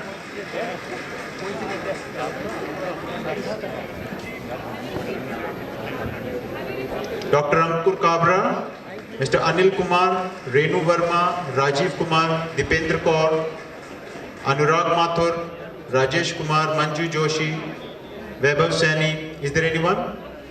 Dr. Rajendra Singh Rana, Dinesh Singh, Rajdeep Jung, Mr. Shekhar Pundir, Manisha Pundir, Ravindra Kaur, Meetu Agarwal, Rajan Kumar Singh, Prakash, Akansh, Anjana Soni, Chandrasen Sharma, Pavan Kumar, Arjun Singh, Kartik Kumar Prajapati. Is there anyone left who has not received the award? I think everyone has.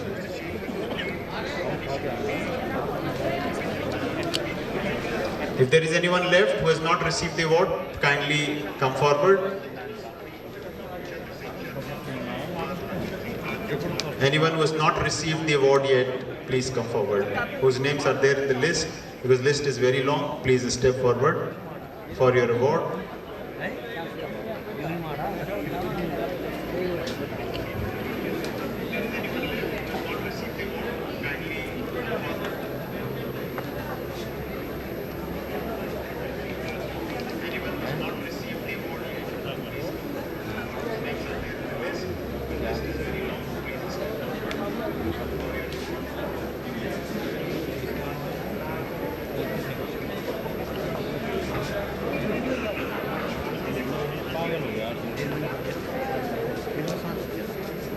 भाई मेरे दिमाग में कुछ आता ही नहीं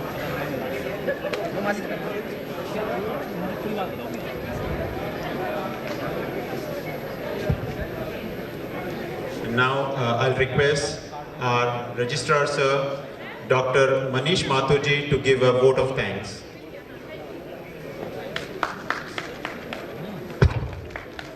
Thanks, Rakesh. It is a time when this grand event came to the end. But first of all, I want to thank all the delegates from the various universities, from the various parts of the countries, in the form as a Vice Chancellor, as a Principal. This event was a thought process of our own Chancellor Sir J.C. Jain ji. एक दिन sir के साथ में बैठा हुआ था, तो sir हमेशा हमको एक बात सिखाते हैं कि there should be a connect with the school and college education. जब बच्चा कॉलेज में आता है, तो स्कूल और कॉलेज के बीच में एक इंटरकनेक्ट नहीं है। तो सर ने कहा कि कुछ ऐसा इवेंट प्लान किया जाए जहाँ पे दोनों लोगों को college and university plus students, जहाँ के पेरेंट्स हैं, जहाँ पे बच्चे पढ़ते हैं, स्कूल्स को भी जोड़ा जाए। तो ये प्लान हम लोगों ने एंड ऑफ द दिसंबर किया और बहुत शॉर्ट स्पैन पे इस प्रोग्राम को हम करने में कामयाब है। सबसे पहले I want to thanks honourable governor sir, जिन्होंने अपने बिजी शेड्यूल से हमारे साथ 2 घंटे बिताए और इवेंट की काफ़ी अप्रिशिएट किया। I want to thanks Shiv Khera ji, a motivational speaker, Jagmohan ji, former chairman UKPSC, Dr. Anita Rawat, Director USER, and a whole team. First of all, I want to thank our Pro-Chancellor Sir Shriyan Jain जी, जो मेरे साथ, मेरी पूरी team के साथ रात भर लगे रहे, हर जगह खड़े रहे। और उसके साथ साथ I want to thank ED ma'am Charu Jain ji, our Pro-Vice Chancellor Sir Dr. BM Singh ji, जो 24 घंटे हम लोगों के साथ रहे और हम मोटिवेट करते रहे इस काम को करने के लिए। I want to thank Devendra ji, Sushil Jindal ji for their continuous effort, and इस इवेंट को सक्सेस करने के लिए एक टीम और भी थी, जिसका मैं नाम यहाँ जरूर लेना चाहूँगा। वो टीम थी मेरी कंस्ट्रक्शन, मेंटेनेंस एंड प्रोक्योरमेंट की टीम। और प्रोक्योरमेंट में सबसे पहले मैं नाम लूँगा संदीप चौधरी एंड अक्षत जी, जिन्होंने बहुत शॉर्ट टाइम में सारे मटेरियल्स को, सारे लॉजिस्टिक्स को अरेंज किया। मैं इतना कह सकता हूँ, अगर मैंने उनको कल कहा सुबह कि मुझे ये मटेरियल चाहिए, तो वो कहते हैं सर कितने घंटे में चाहिए ये बता दो आप मुझे, बस सामान आपके टेबल पे होगा। मेंटेनेंस एंड कंस्ट्रक्शन टीम में हमारे चीफ इंजीनियर नितिन जी 3-4 दिन से वो घर नहीं गए, यहीं पे हैं। और इस टीम, इस पूरे काम के पीछे एक शख्स, मैं तो खैर रजिस्ट्रार हूँ तो मुझे मेरे चांसलर सर ने और PV सर ने मौका दे दिया बोलने का, लेकिन इस पूरे टीम के पीछे 2-3 लोग और हैं जिनका नाम मैं आपके साथ शेयर करूंगा। मेरे department of computer science application की HOD डॉक्टर गेसू ठाकुर, उनके लिए मैं चाहूंगा जोरदार तालियां बजाएं।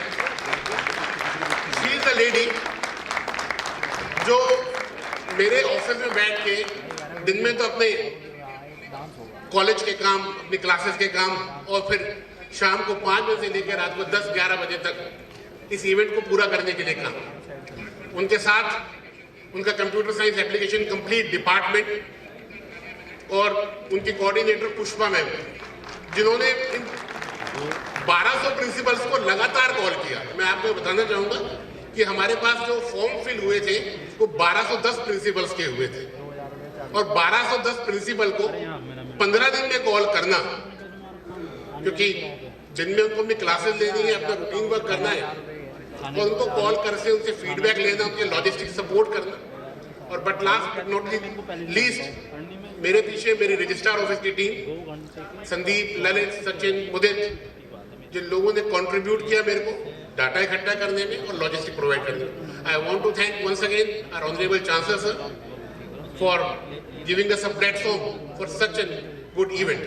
और चांसलर सर ने भी डिसाइड किया और बताया भी कि this will be the regular event, और फर्स्ट वीक ऑफ फरवरी में, कल सर से मेरी बात हो रही थी, सर ने कहा इसकी डेट अनाउंस करनी है, तो मैंने और सर ने मिलकर, शिरान जी थे, BM सर थे, हमने कहा इसको फर्स्ट वीक ऑफ फरवरी में हमेशा आगे करते रहेंगे। तो we are waiting for the next event कि अब कब अगले साल की तैयारी करें। अभी जब मैं ऊपर आ रहा था तो श्री राम जी ने कहा कि हमें एक टेक अवे भी लेना पड़ेगा कि इस इवेंट से हमने क्या सीखा और आने वाले एक साल में इस इवेंट को हम कहाँ पे लेके जाएंगे।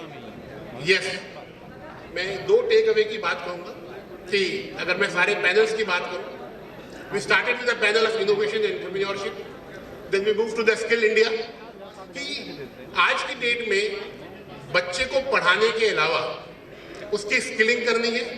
और लास्ट पैनल हमारे गुलाटी जी डायरेक्टर कंप्यूटिंग ने बहुत अच्छा बताया, इंक्लूसिवनेस, एजुकेशन का इंक्लूसिवनेस लाना है। और एक एग्जांपल गुलाटी जी ने दिया, जो एडटेक कंपनीज हैं जब वो इतनी फॉरेन कोलैबोरेशन करके करोड़ों रुपए कमा सकती हैं, why don't we start this type of initiative in the universities where we can have foreign collaboration and help the student to get a technical education with embedded foreign degrees. ये एक बड़ा अच्छा concept है और I want to thank our director computing Sagar Gulati for this nice idea. So let us hope for the best कि हम दोबारा मिले, अगले साल फिर मिले और इस इवेंट को आगे लेके जाएं.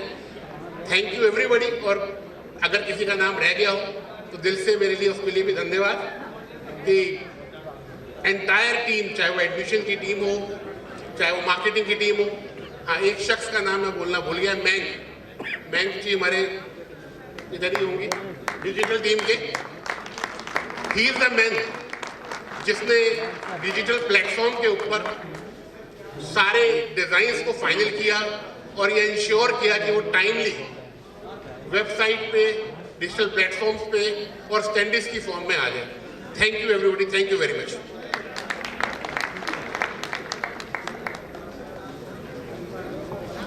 Thank you, sir. And since we have come towards the end of our program, and now we'll begin with the cultural night by Dr. Madhuri Barthwal. I'll give a brief introduction about Dr. Madhuri Barthwal. Dr. Madhuri Barthwal ji has been awarded with Padma Shri in 2022 in the field of arts. She was awarded Nari Shakti Puruskar by former President Shri R.N. Kovind ji in 2019. Madhuri Barthwal ji is a folk singer of Uttarakhand.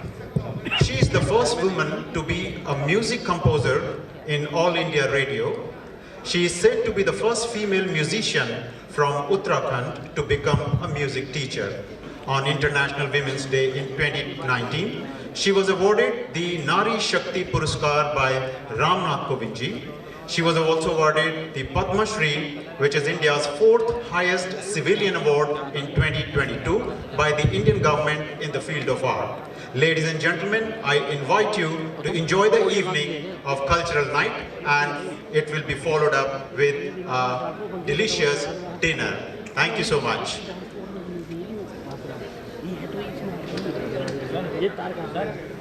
Audio phone से ले लेंगे, ज़्यादा देर चलेगा क्या? वो एक बार connect हो जाएगा ना, चलता रहेगा, फिर तुम चार्ज कर दो।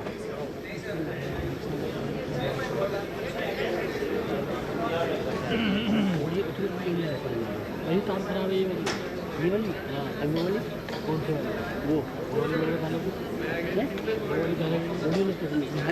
वाली गाने वो बाइक के फंक्शन खत्म हो गया तो मैं दिमाग में ये वाला इसमें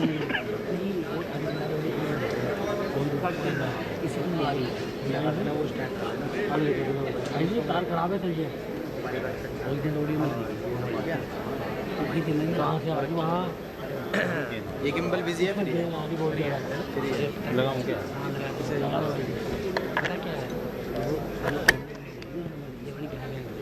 यहाँ पे जो कल जो का देखे जाएगी।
हेलो हेलो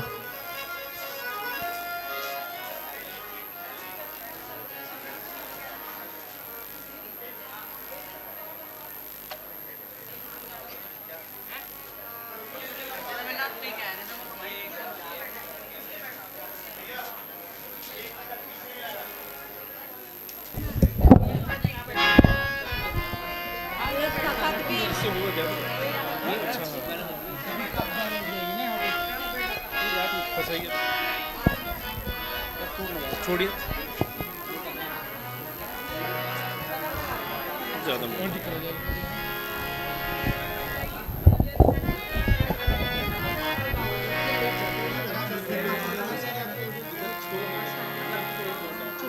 तूने कपड़ा लाना था ना तो अटका रहता ही नहीं चलिए दीदी को बोले थे तू अटकने रखे ना दीदी आगे लुड़ा कराओ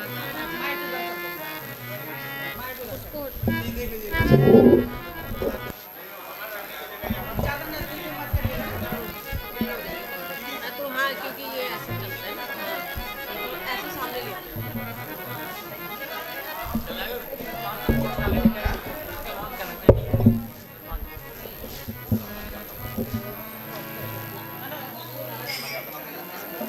हेलो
सदा भवानी दाहिनी गौरी पुत्र गणेश, पंचदेव रक्षा करें ब्रह्मा विष्णु महेश।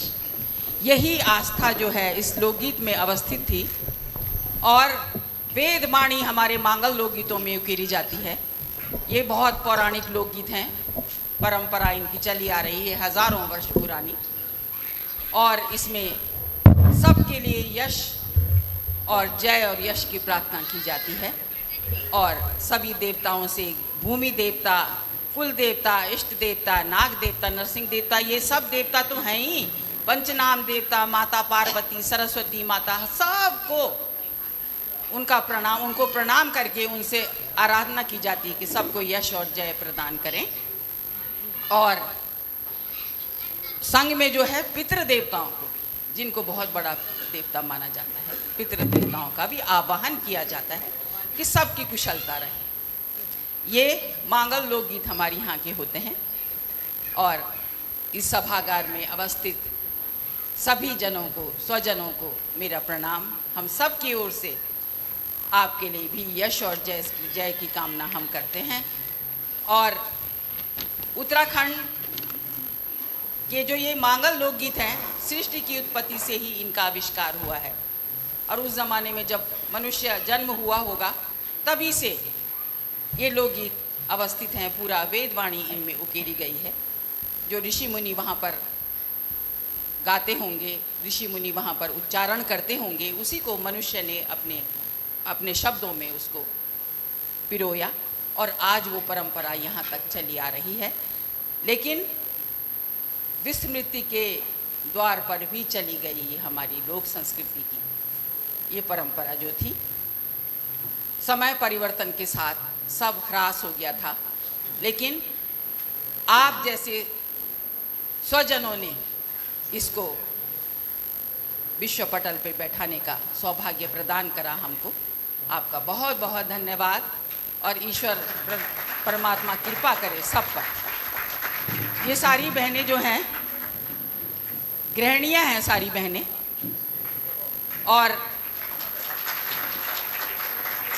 इनको शास्त्रीय संगीत से कोई पता नहीं, कुछ नहीं, सा का भी पता नहीं है। लेकिन जब रियाज करा तो रियाज में तो एक जितना घिसोगे उतना चक्कू तेज होगा। तो रियाज तो बड़ी चीज़ होती है।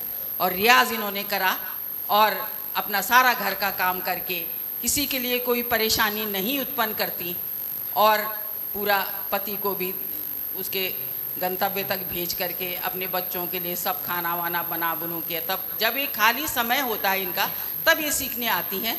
और फिर आज देखिए आपने मंच इनको दिया, तो ये सम्मान है, बहुत बड़ा सम्मान है। इससे क्या होता है, ऊर्जा मिलती है, इससे ऊर्जा मिलती है इनको, और इनमें ऊर्जा आपने दी है सब में। तो ये संस्कृति को संरक्षण भी कर रहे हैं और जब सम्मान मिल रहा है तो तन मन धन से ये सशक्त भी हो रही हैं। जब ये नृत्य करती हैं तो इनके सारे घुटने में दर्द है वो ठीक हो जाता है। जब गाती हैं जोर जोर से तो सांस की प्रॉब्लम ठीक हो जाती है। और जब सम्मान आप जैसे लोगों से मिलता है तो ये मन से भी समृद्ध हो जाती हैं। आज स्वरोजगार पाया हुआ है इन्होंने और ये सब जगह मंगल गान करने के लिए जाती हैं, घर घर जहाँ शादी विवाह होते हैं, और पुनर्जीवित कर रही है हमारी संस्कृति को। तो ये इनका बहनों का सबका इसमें जो ये संलग्नता है, तो ये इसके लिए भी नमन है हम सबका। और अब आपके सामने हम एक लोक नृत्य प्रस्तुत करेंगे। राजा हेमंत, हेमंत मतलब हेमवंत राजा, राजा हेमवंत जो था, गढ़वाल का पहले नाम क्या था, हिमवंत देश, हिमवंत, केदारखंड हिमवंत, ये गढ़वाल का नाम था। 17वीं शताब्दी में गढ़वाल पड़ा। तो हिमवंत राजा की बेटी कौन थी, गौरा, गौरा भवानी। तो उनका वास कहाँ था, कैलाश पर्वत पर। तो वही भावना, वही भाषा, वही जो है भाव इस लोकगीत में अवस्थित है और इसको बोलते हैं थड़िया लोकगीत, थड़िया या झोड़ा लोकगीत। थड़िया मतलब थाड़ हमारे यहाँ बोलते हैं खूब जो एक चौक होता है, चौक के लिए जहाँ पर सारे लोग गांव के इकट्ठा होकर के अपने जो हैं अपने भाव प्रकट करते हैं, तो उसको ले बोलते हैं थाड़। जो गीत नृत्य थाड़ में होता है उसको बोलते हैं थड़िया। थड़िया तो ये लोग नृत्य है थड़िया, या जोड़ा भी इसे बोलते हैं, क्योंकि झूम झूम के इसको नृत्य करते हैं इसमें।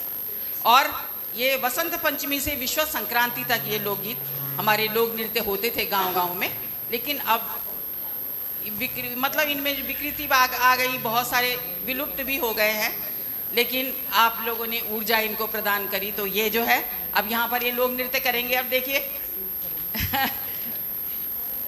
इतने संगीत ऐसी चीज है ना, उसके साथ सबके संग होता है। वो संगीत मतलब संगी तो है, वही है संगीत।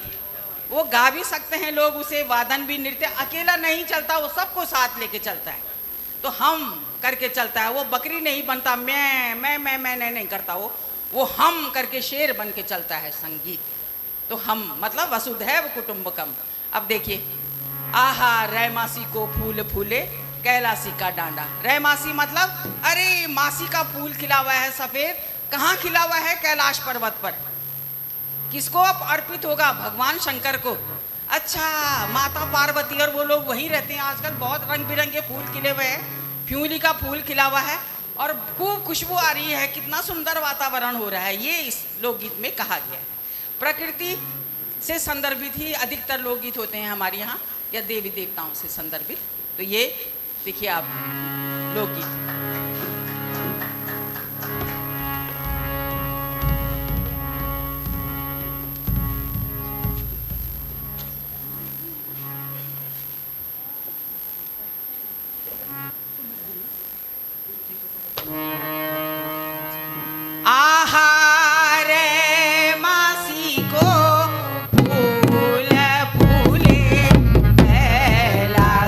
का डांडा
जिनमें हमारी आत्मा बसती है। लोकगीत हमें अपने पूर्वजों से विरासत में मिलते हैं। वो व्यक्ति विशेष के नहीं होते, वो सबके होते हैं। उनकी रचना भी सब एक साथ मिलके करते हैं और इनकी बहुत पौराणिक परंपरा होती है जो हमारे लोक में अवस्थित है। वही सब भाव इनमें अवगुंठित होते हैं। अब एक लोकगीत ऐसा भी है, अगर समाज में कोई बुराई है तो उस बुराई पे भी लोकगीत होता है। अब दो भाई हैं, वो जुआ खेलते हैं, दो भाई। और क्या हुआ, जुआ खेलते खेलते पहले तो खूब हंस के कर रहे हैं, अरे चलो खेलते हैं। तो फिर उसके बाद जो है जब दाव लगने लग जाता है तो अपने घर के सारे जितने गहने उने थे सबको एक दूसरे को सब लुट जाते हैं। और उसके बाद क्या होता है, हमारे यहाँ एक दाल होती है, भट्ट बोलते हैं उसको, भट्ट की दाल। जब उसमें तवे में उसको भुना जाता है तो उसमें क्या होता है, तड़ तड़ तड़ तड़ ऐसे, मतलब वो उछलती है जब पक जाती है वो तो कूदने लग जाते हैं वो दाने। तो जब उन दोनों में जब लड़ाई हो गई, तू मैं होने के बाद लड़ाई हो गई, तो ऐसे दिख रहे हैं जैसे भट्ट उछल रहे होंगे। तो उनकी गणना उन भट्टों के साथ जोड़ी गई इस लोकगीत में। दुई भाई जुआरी बैठा धका धकीदा। अभी सुनिए, ये वैसे बहुत पौराणिक लोकगीत है, खत्म हो चुका था, आज ये जिंदा हो गया। फिर आपने सबके सामने इसको रख दिया।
ये भानु, चल भाई जरा खेल लूला, चल भाई फटाफट। हाँ चल। दुई भाई जुआरी बैठा धका धकीदा। दुई भाई जुआरी बैठा धका धकीदा। भाई जुआरी बैठा धका धकीदा। जुआरी का दाव चला छक्का बजादा। भाई जुआरी बैठा धका धकीदा। भाई जुआरी बैठा धका धकीदा।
भाइयों की कहानी इन्होंने थोड़ी सी बताई।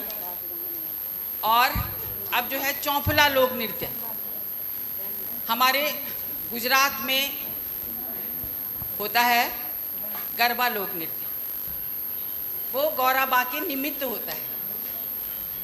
उस ज़माने में जो है, अब जो बच्चे हैं, भावी हमारी पीढ़ी है जो, उनको इसमें रिसर्च करनी चाहिए कि गुजरात की कौन सी राजकुमारी माता पार्वती के पास शिक्षा ग्रहण करने आती थी।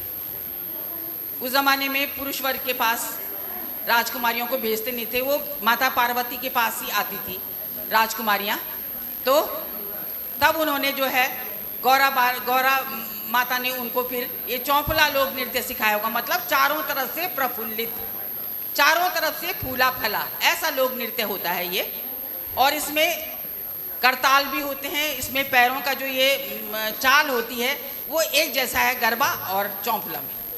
तो जो राजकुमारी वहाँ की रही होगी तो उन्होंने सोचा होगा कि आहा गौराबा का गीत है, गौराबा का गीत है, तो शब्द उसमें लोप हो गया, तो गौराबा का गरबा हो गया होगा। जैसे देहरादून से हम चमोली गढ़वाल जाते हैं तो कहाँ से आए हो कि देहरादून से, देहरादून का देहरादून हो जाता है, हरिद्वार का हरिद्वार हो जाता है, तो वो शब्द लोप हो जाता है। तो उसमें गौराबा का गीत है, गौराबा का, तो गौराबा का गरबा हो गया हो। तो उसमें है घोर अंधियारी रे गौड़ चढ़े मावे तारे द्वार अम्बे मारी रे गौड़ चढ़े माँ आवे नौ सवार राजा की भगवानी बके की डाली होली राजा की भगवानी ब अमुआ डाली होली अंधियारी रे गौड़ चढ़े, एक ही जैसा है दोनों। वैसे हमारा राजस्थान का है उड़े उड़े रे मारे काड़ा रे कागड़ा जे दे मारे पियो जी की, और इसमें बोलते हैं खीर खांडला जिमण जिमाऊं सोने की चोंच मढ़ाऊं कागा जे दे मारे पियो जी घर आवे, ऐसे बोलते हैं। और वही हमारे यहाँ भी बोलते हैं कि बैठ कागा हरिया बीरी छ बोल कागा चौदी सगुना वे दुलु कागा सोना की ठूंडड़ी, वे दुलु कागा रूप की कुरड़ी। मतलब वही शब्द वही भाव है, थोड़ा भाषा ही तो फर्क है, भाव हमारा सबका एक ही है। तो संगीत में वो शक्ति है कि वो सारे विश्व को एक सूत्र में बांध सकता है। लोक संगीत ऐसे फिल्मों के गाने हैं जो कि हमारे लोकगीतों से लिए गए हैं। अब कैसा है वो, दैया रे चढ़ गए हो पापी बिछवा, ये भी हमारे लोकगीत में है। हमारा लोकगीत जो है बहुत पौराणिक है, ये तो इस जमाने के गीत हैं। उस जमाने में जो है घर ये आवागमन का साधन तो था नहीं, सब लोग पैदल पैदल गांव-गांव होते हुए जाते थे, वहाँ सुने होंगे लोकगीत। अब वो तो विद्वान लोग थे, उन्होंने उसको उस पर एक गाना पिरोया और अपने फिल्म में ले गए। अब वो कहाँ चारों दुनिया में फैल गया, लेकिन जो मूल था वही रह गया। तो हमारा कर्तव्य है कि अपने मूल को बचाएं, तभी हमारी पहचान जिंदा रहेगी। इसमें कोई एहसान नहीं होता, इसमें कोई घमंड भी नहीं होता, ये हमारा कर्तव्य है, इसको निर्वहन करना सबका कर्तव्य है ना। तो ओ पार भीड़ की बसंती छोरी रुमा झूमा गोरी तेरा गांव बड़ा प्यारा मैं तो गया मारा, ये देखिए ये हमारा लोकगीत है। रहट की ताना घटा कुली बाना दुनिया दुरंगी वेगे बखता बेमाना, अरे खाना को मंडुआ नेती मेरी बसंती हो, अरे पार भीड़ की बसंती तू मांगी छे पाना, अरे पार भीड़ की बसंती चोरी झूमा झूमा। इतना बढ़िया उन्होंने इसमें हमारे पूर्वजों ने संरक्षित किया है, नीतिपरक लोकगीत है। मतलब रहट चलता रहता है, रहट घड़ घड़ घड़ घड़ घड़ घड़ करता रहता है, रहट उसकी तान चलती रहती है। किसके लिए? जो घट होता है, घट जिसमें वो पीसा जाता है, वो घट होता था और उसकी कूल होती थी, उसी से चलता था वो घट। चक्की, पंचक्की जिसे बोलते हैं, पंचक्की किस, वो रहट की तान किसके लिए हो रही है? घड़घड़ घड़घड़ पंचक्की के लिए, अपने लिए नहीं। उन्होंने दिया, उन्होंने बताया कि अपने लिए जिए तो क्या जिए, जिंदगी है जमाने के लिए, अब दूसरे के लिए जी के दिखाओ तब बात। तो वही उसने बताया कि रहट की तान घट कूली मानव, वो जो ये है पंचक्की, उसके लिए वो रहट तान छेड़ा है। और दुनिया दो रंगी हो गई, दो रंग दुनिया के दो रास्ते। हो सकता है इस लोकगीत को सुन करके उन्होंने इसमें जोड़ दिया हो, ये भी हो सकता है। तो दुनिया दुरंगी हो गई, बखत बेमान, वक्त भी बेमान हो गया। घर में तो मंडुआ भी नहीं खाने के लिए और तुम पान मांग रही हो। ये है इसका अर्थ कि जितनी लंबी सौर उतनी, जितने लंबे वो है चादर उतनी पाँव पसारो, वही है इसमें। तो नीतिपरक लोकगीत भी हैं बहुत सारे। और अब जो है, अब हम आपको ये चौपला सुना रहे हैं, छम बाजे कलदारों की माला। मतलब वो रुपयों की माला होती ना, जो वो बजेगी, छम छम बज रही है कि मेरे को बहुत अच्छी बजती है। मेरी ऊपर छज्जे में, उसमें कमरे में रह गई, ऊपर वाले कमरे में अपने पति से बोली कि गुड्डू के पिताजी जरा वो ले आओ, वो मेरी माला ले आओ, मुझे मेले में जाना है। तो वो बोल रहा कि बिल्कुल नहीं जाना मेले में, तेरे को मेले में बिल्कुल नहीं जाना, तुझे मेरा कहना मान ले, मत जा मेले में। तो ये है इसमें। अब वो मेले में जाना चाहती है, एक दिन तो मेला आएगा साल भर में, तो वही उनका मनोरंजन का साधन भी होता था उस जमाने में। अभी देखिए, छम बाजे कलदारों की माला।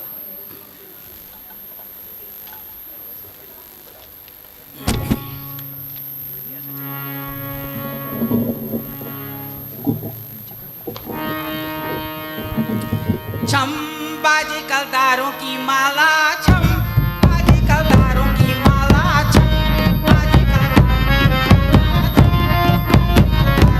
माला, छम बाजे कलदारों की माला, छम बाजे कलदारों की माला, छम बाजे कलदारों की माला, छम बाजे कलदारों की माला, छम बाजे कलदारों की माला, छम बाजे कलदारों की माला, छम बाजे कलदारों की माला।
अब जो है हमारे यहाँ पहले जो था ये जिनका व्यवसाय था नृत्य और गायन वगैरह, तो वो एक किस्म से संदेशवाहक या वो गांव-गांव में जा कर के समाचार भी पहुंचाते थे और उस ज़माने में वही जो थे गांव-गांव में जाकर सारी खबरें फैलाते थे और बहुत सुंदर गाते थे, बहुत अच्छा, बहुत बढ़िया, बहुत सुंदर। मतलब उनको दैविक इतना बड़ा वरदान था उनके लिए कि उनकी आवाज़ भी बहुत अच्छी होती थी।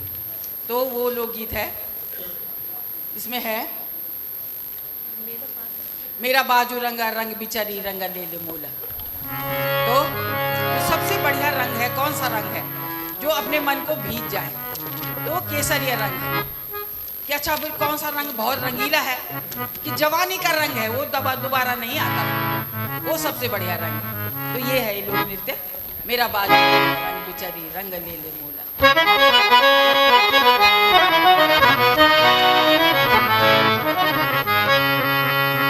मेरा बाजू रंग रंग बिचारी रंगा ले ले मोला, मेरा बाजू रंगा ओ मेरा बाजू रंग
ये लोक नृत्य।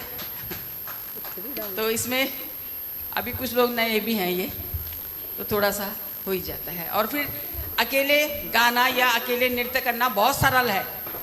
बात तो तब है जब सब मिलके एक साथ कोई नृत्य करें या एक साथ गाएं। तो साथ चलना कठिन भी है, पर अच्छा, सबसे अच्छा है।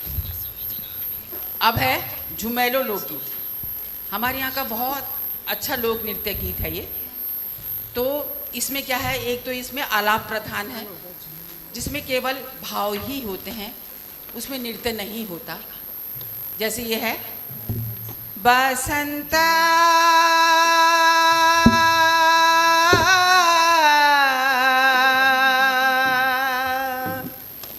बड़ी ना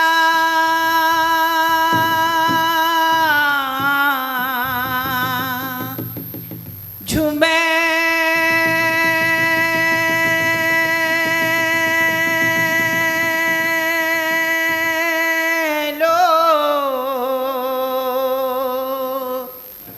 बसंता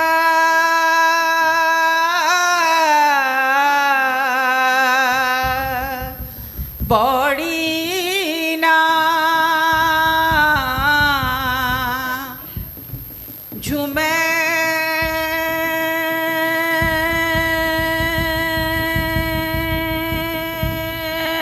लो। तो इसमें है कि अपने मायके की याद में या किसी की याद में, पति उसका बॉर्डर पर है, उसकी याद में जब अकेली घास काट रही होगी जंगलों में, तो उसको उस समय याद आ रही है, तो वो एकल स्वर में उसको अपने भाव प्रदर्शन कर रही है। उसमें रोती भी है और फिर कहती है कि मायके की याद भी आ रही है, पर मेरे बदले का काम कौन करेगा अगर मैं रोती रहूँगी तो वो बोलती कि झूम ही लो, कोई बात नहीं, ये जो प्रकृति झूम रही है उनके साथ झूम ही लो। अगर किसी का भाई होगा, अपनी बहन को वो कलयू देने आएगा, जिसका कोई नहीं होगा तो वो तो रोती ही रहेगी ना। लेकिन रोती रहेगी तो उसके हिस्से का काम कौन करेगा? गाय बच्ची हैं, बच्चे हैं, खेती पाती है, सब कुछ उसने करना है। तो झूम ही ले, काहे के लिए रो रही है? तो ऐसा लोकगीत है। और यही लोकगीत जो है, मतलब संयोग श्रृंगार रस और वियोग श्रृंगार रस एक ही लोकगीत में है। इसमें नृत्य प्रधान भी होता है। जब सब बहनें एक साथ मिल करके अपनी व्यथा सुनाती हैं तो वो नृत्य प्रधान हो जाता है, झूमते हुए। तो उसमें है कि आई गे नारी तू बड़ी झूमे लो मौली गे ना बोणो बीच गुइराल पूरा सा। आई गे नारी तू बड़ी झूमे लो। तो वही लोक नृत्य अभी आपके सामने हो रहा है। झूमे लो लगोला झूमे लो। तो दोनों ही है, संयोग वियोग श्रृंगार रस हैं इसमें। और इसमें ये लोग नृत्य करेंगे। अच्छा, तो ऐसे करते हैं कि ये झुमेलो तो मैंने आपको सुनाई दिया है, तो अब समय भी उतना ज़्यादा नहीं है, तो जो यहाँ की नारी है उसके ऊपर हम आपको बताते हैं। और एक हमारा होता है, अब ये भी आने वाला है होली, तो अरे सरबण माथुर रंदाही राणा का सपा।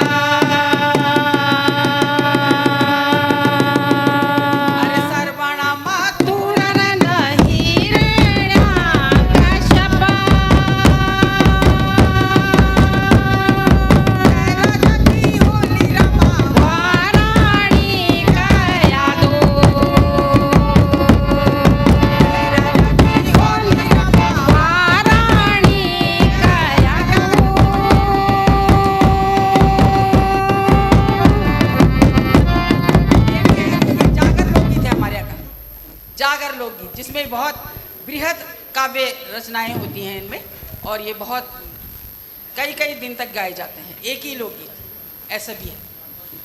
तो अब आपके सामने ये प्रस्तुत है। तो अब ये तो हिंदी में ही है, इसलिए सब समझ जाएंगे इसको।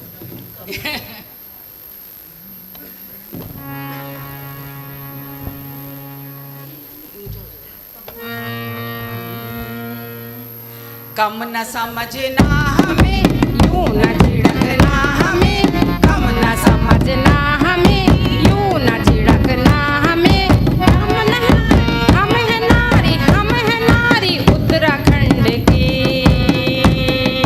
तीलु गौरा कर्णवती वीर नारी उत्तराखंड की। कम न समझना हमें, यूं न झिड़कना हमें, कम न समझना हमें, यूं न झिड़कना हमें। हम है नारी उत्तराखंड की, तीलु गौरा कर्णवती वीर नारी उत्तराखंड की। घर के काम काज में खेती किसान निराई गुड़ाई में हम किसी से कम नहीं, आँख तो तरेरे हम पे ये किसी में कम नहीं। सीमा पे तैनात हम पुलिस महकमे में, हम देश की चिंता हमें, कम न समझना हमें, यूं न झिड़कना हमें। हम है नारी उत्तराखंड की, तीलु गौरा कर्णवती वीर नारी उत्तराखंड की। काज में खेत खलियान में, उद्योग संस्थान में, गाय के गुठार में, जम के काम करते हम, जम के काम करते न आराम की परवाह हमें। कम न समझना हमें, यूं न झिड़कना हमें। हम है नारी उत्तराखंड की, तीलु गौरा कर्णवती वीर नारी उत्तराखंड। किसी भी हथियार से पेड़ पे न वार कर, पेड़ पौधे लगा घने न काटने की बात कर। वृक्ष को संभाल कर, धरती माँ को थाम कर, आवाम की चिंता हमें, कम न समझना हमें, यूं न झिड़कना हमें। हम है नारी उत्तराखंड की, तीलु गौरा कर्णवती वीर नारी उत्तराखंड की। अग्निमृतों के साथ में, चूड़ी के छमड़ाट में, गीत कलियों के संग में, ढोल डमों के रंग में, हरे भरे बुग्याल में, काम करे झूम के ना दुख की चिंता हमें। कम न समझना हमें, यूं न झिड़कना हमें। हम है नारी उत्तराखंड की, तीलु गौरा कर्णवती वीर नारी उत्तराखंड की। गौरा पार्वती माँ के पग चिन्हों पे चलते हम, गौरी यमुना गंगा जल से आचमन करते हम। श्री बद्री केदारनाथ चार धाम पच प्रयाग को नमन करते हम। कम न समझना हमें, यूं न झिड़कना हमें। हम है नारी उत्तराखंड की, तीलु गौरा कर्णवती वीर नारी उत्तराखंड की। कम न समझना हमें, यूं न झिड़कना हमें। कम न समझना हमें, यूं न झिड़कना हमें। हम है नारी उत्तराखंड की, तीलु गौरा कर्णवती वीर नारी उत्तराखंड की।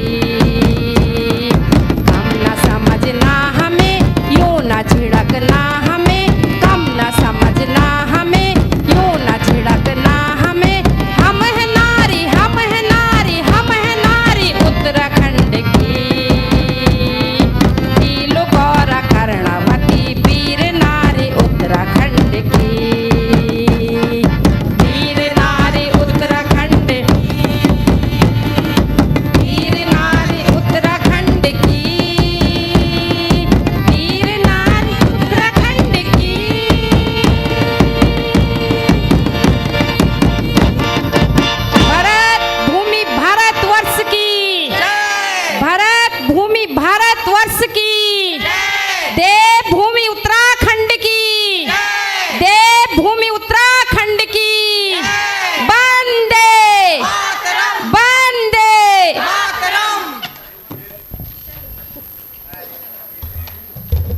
अच्छा रहा आप सबका यहाँ पर इतना बढ़िया ये आयोजन, आपका बहुत बहुत धन्यवाद। भरत भूमि भारत है, भरत भी हमारे कर्ण आश्रम में रहे हैं।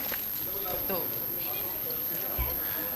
Thank you so much. With this, we come to an end of this program, and I'll request all the dignitaries to please come onto the stage for a group photograph.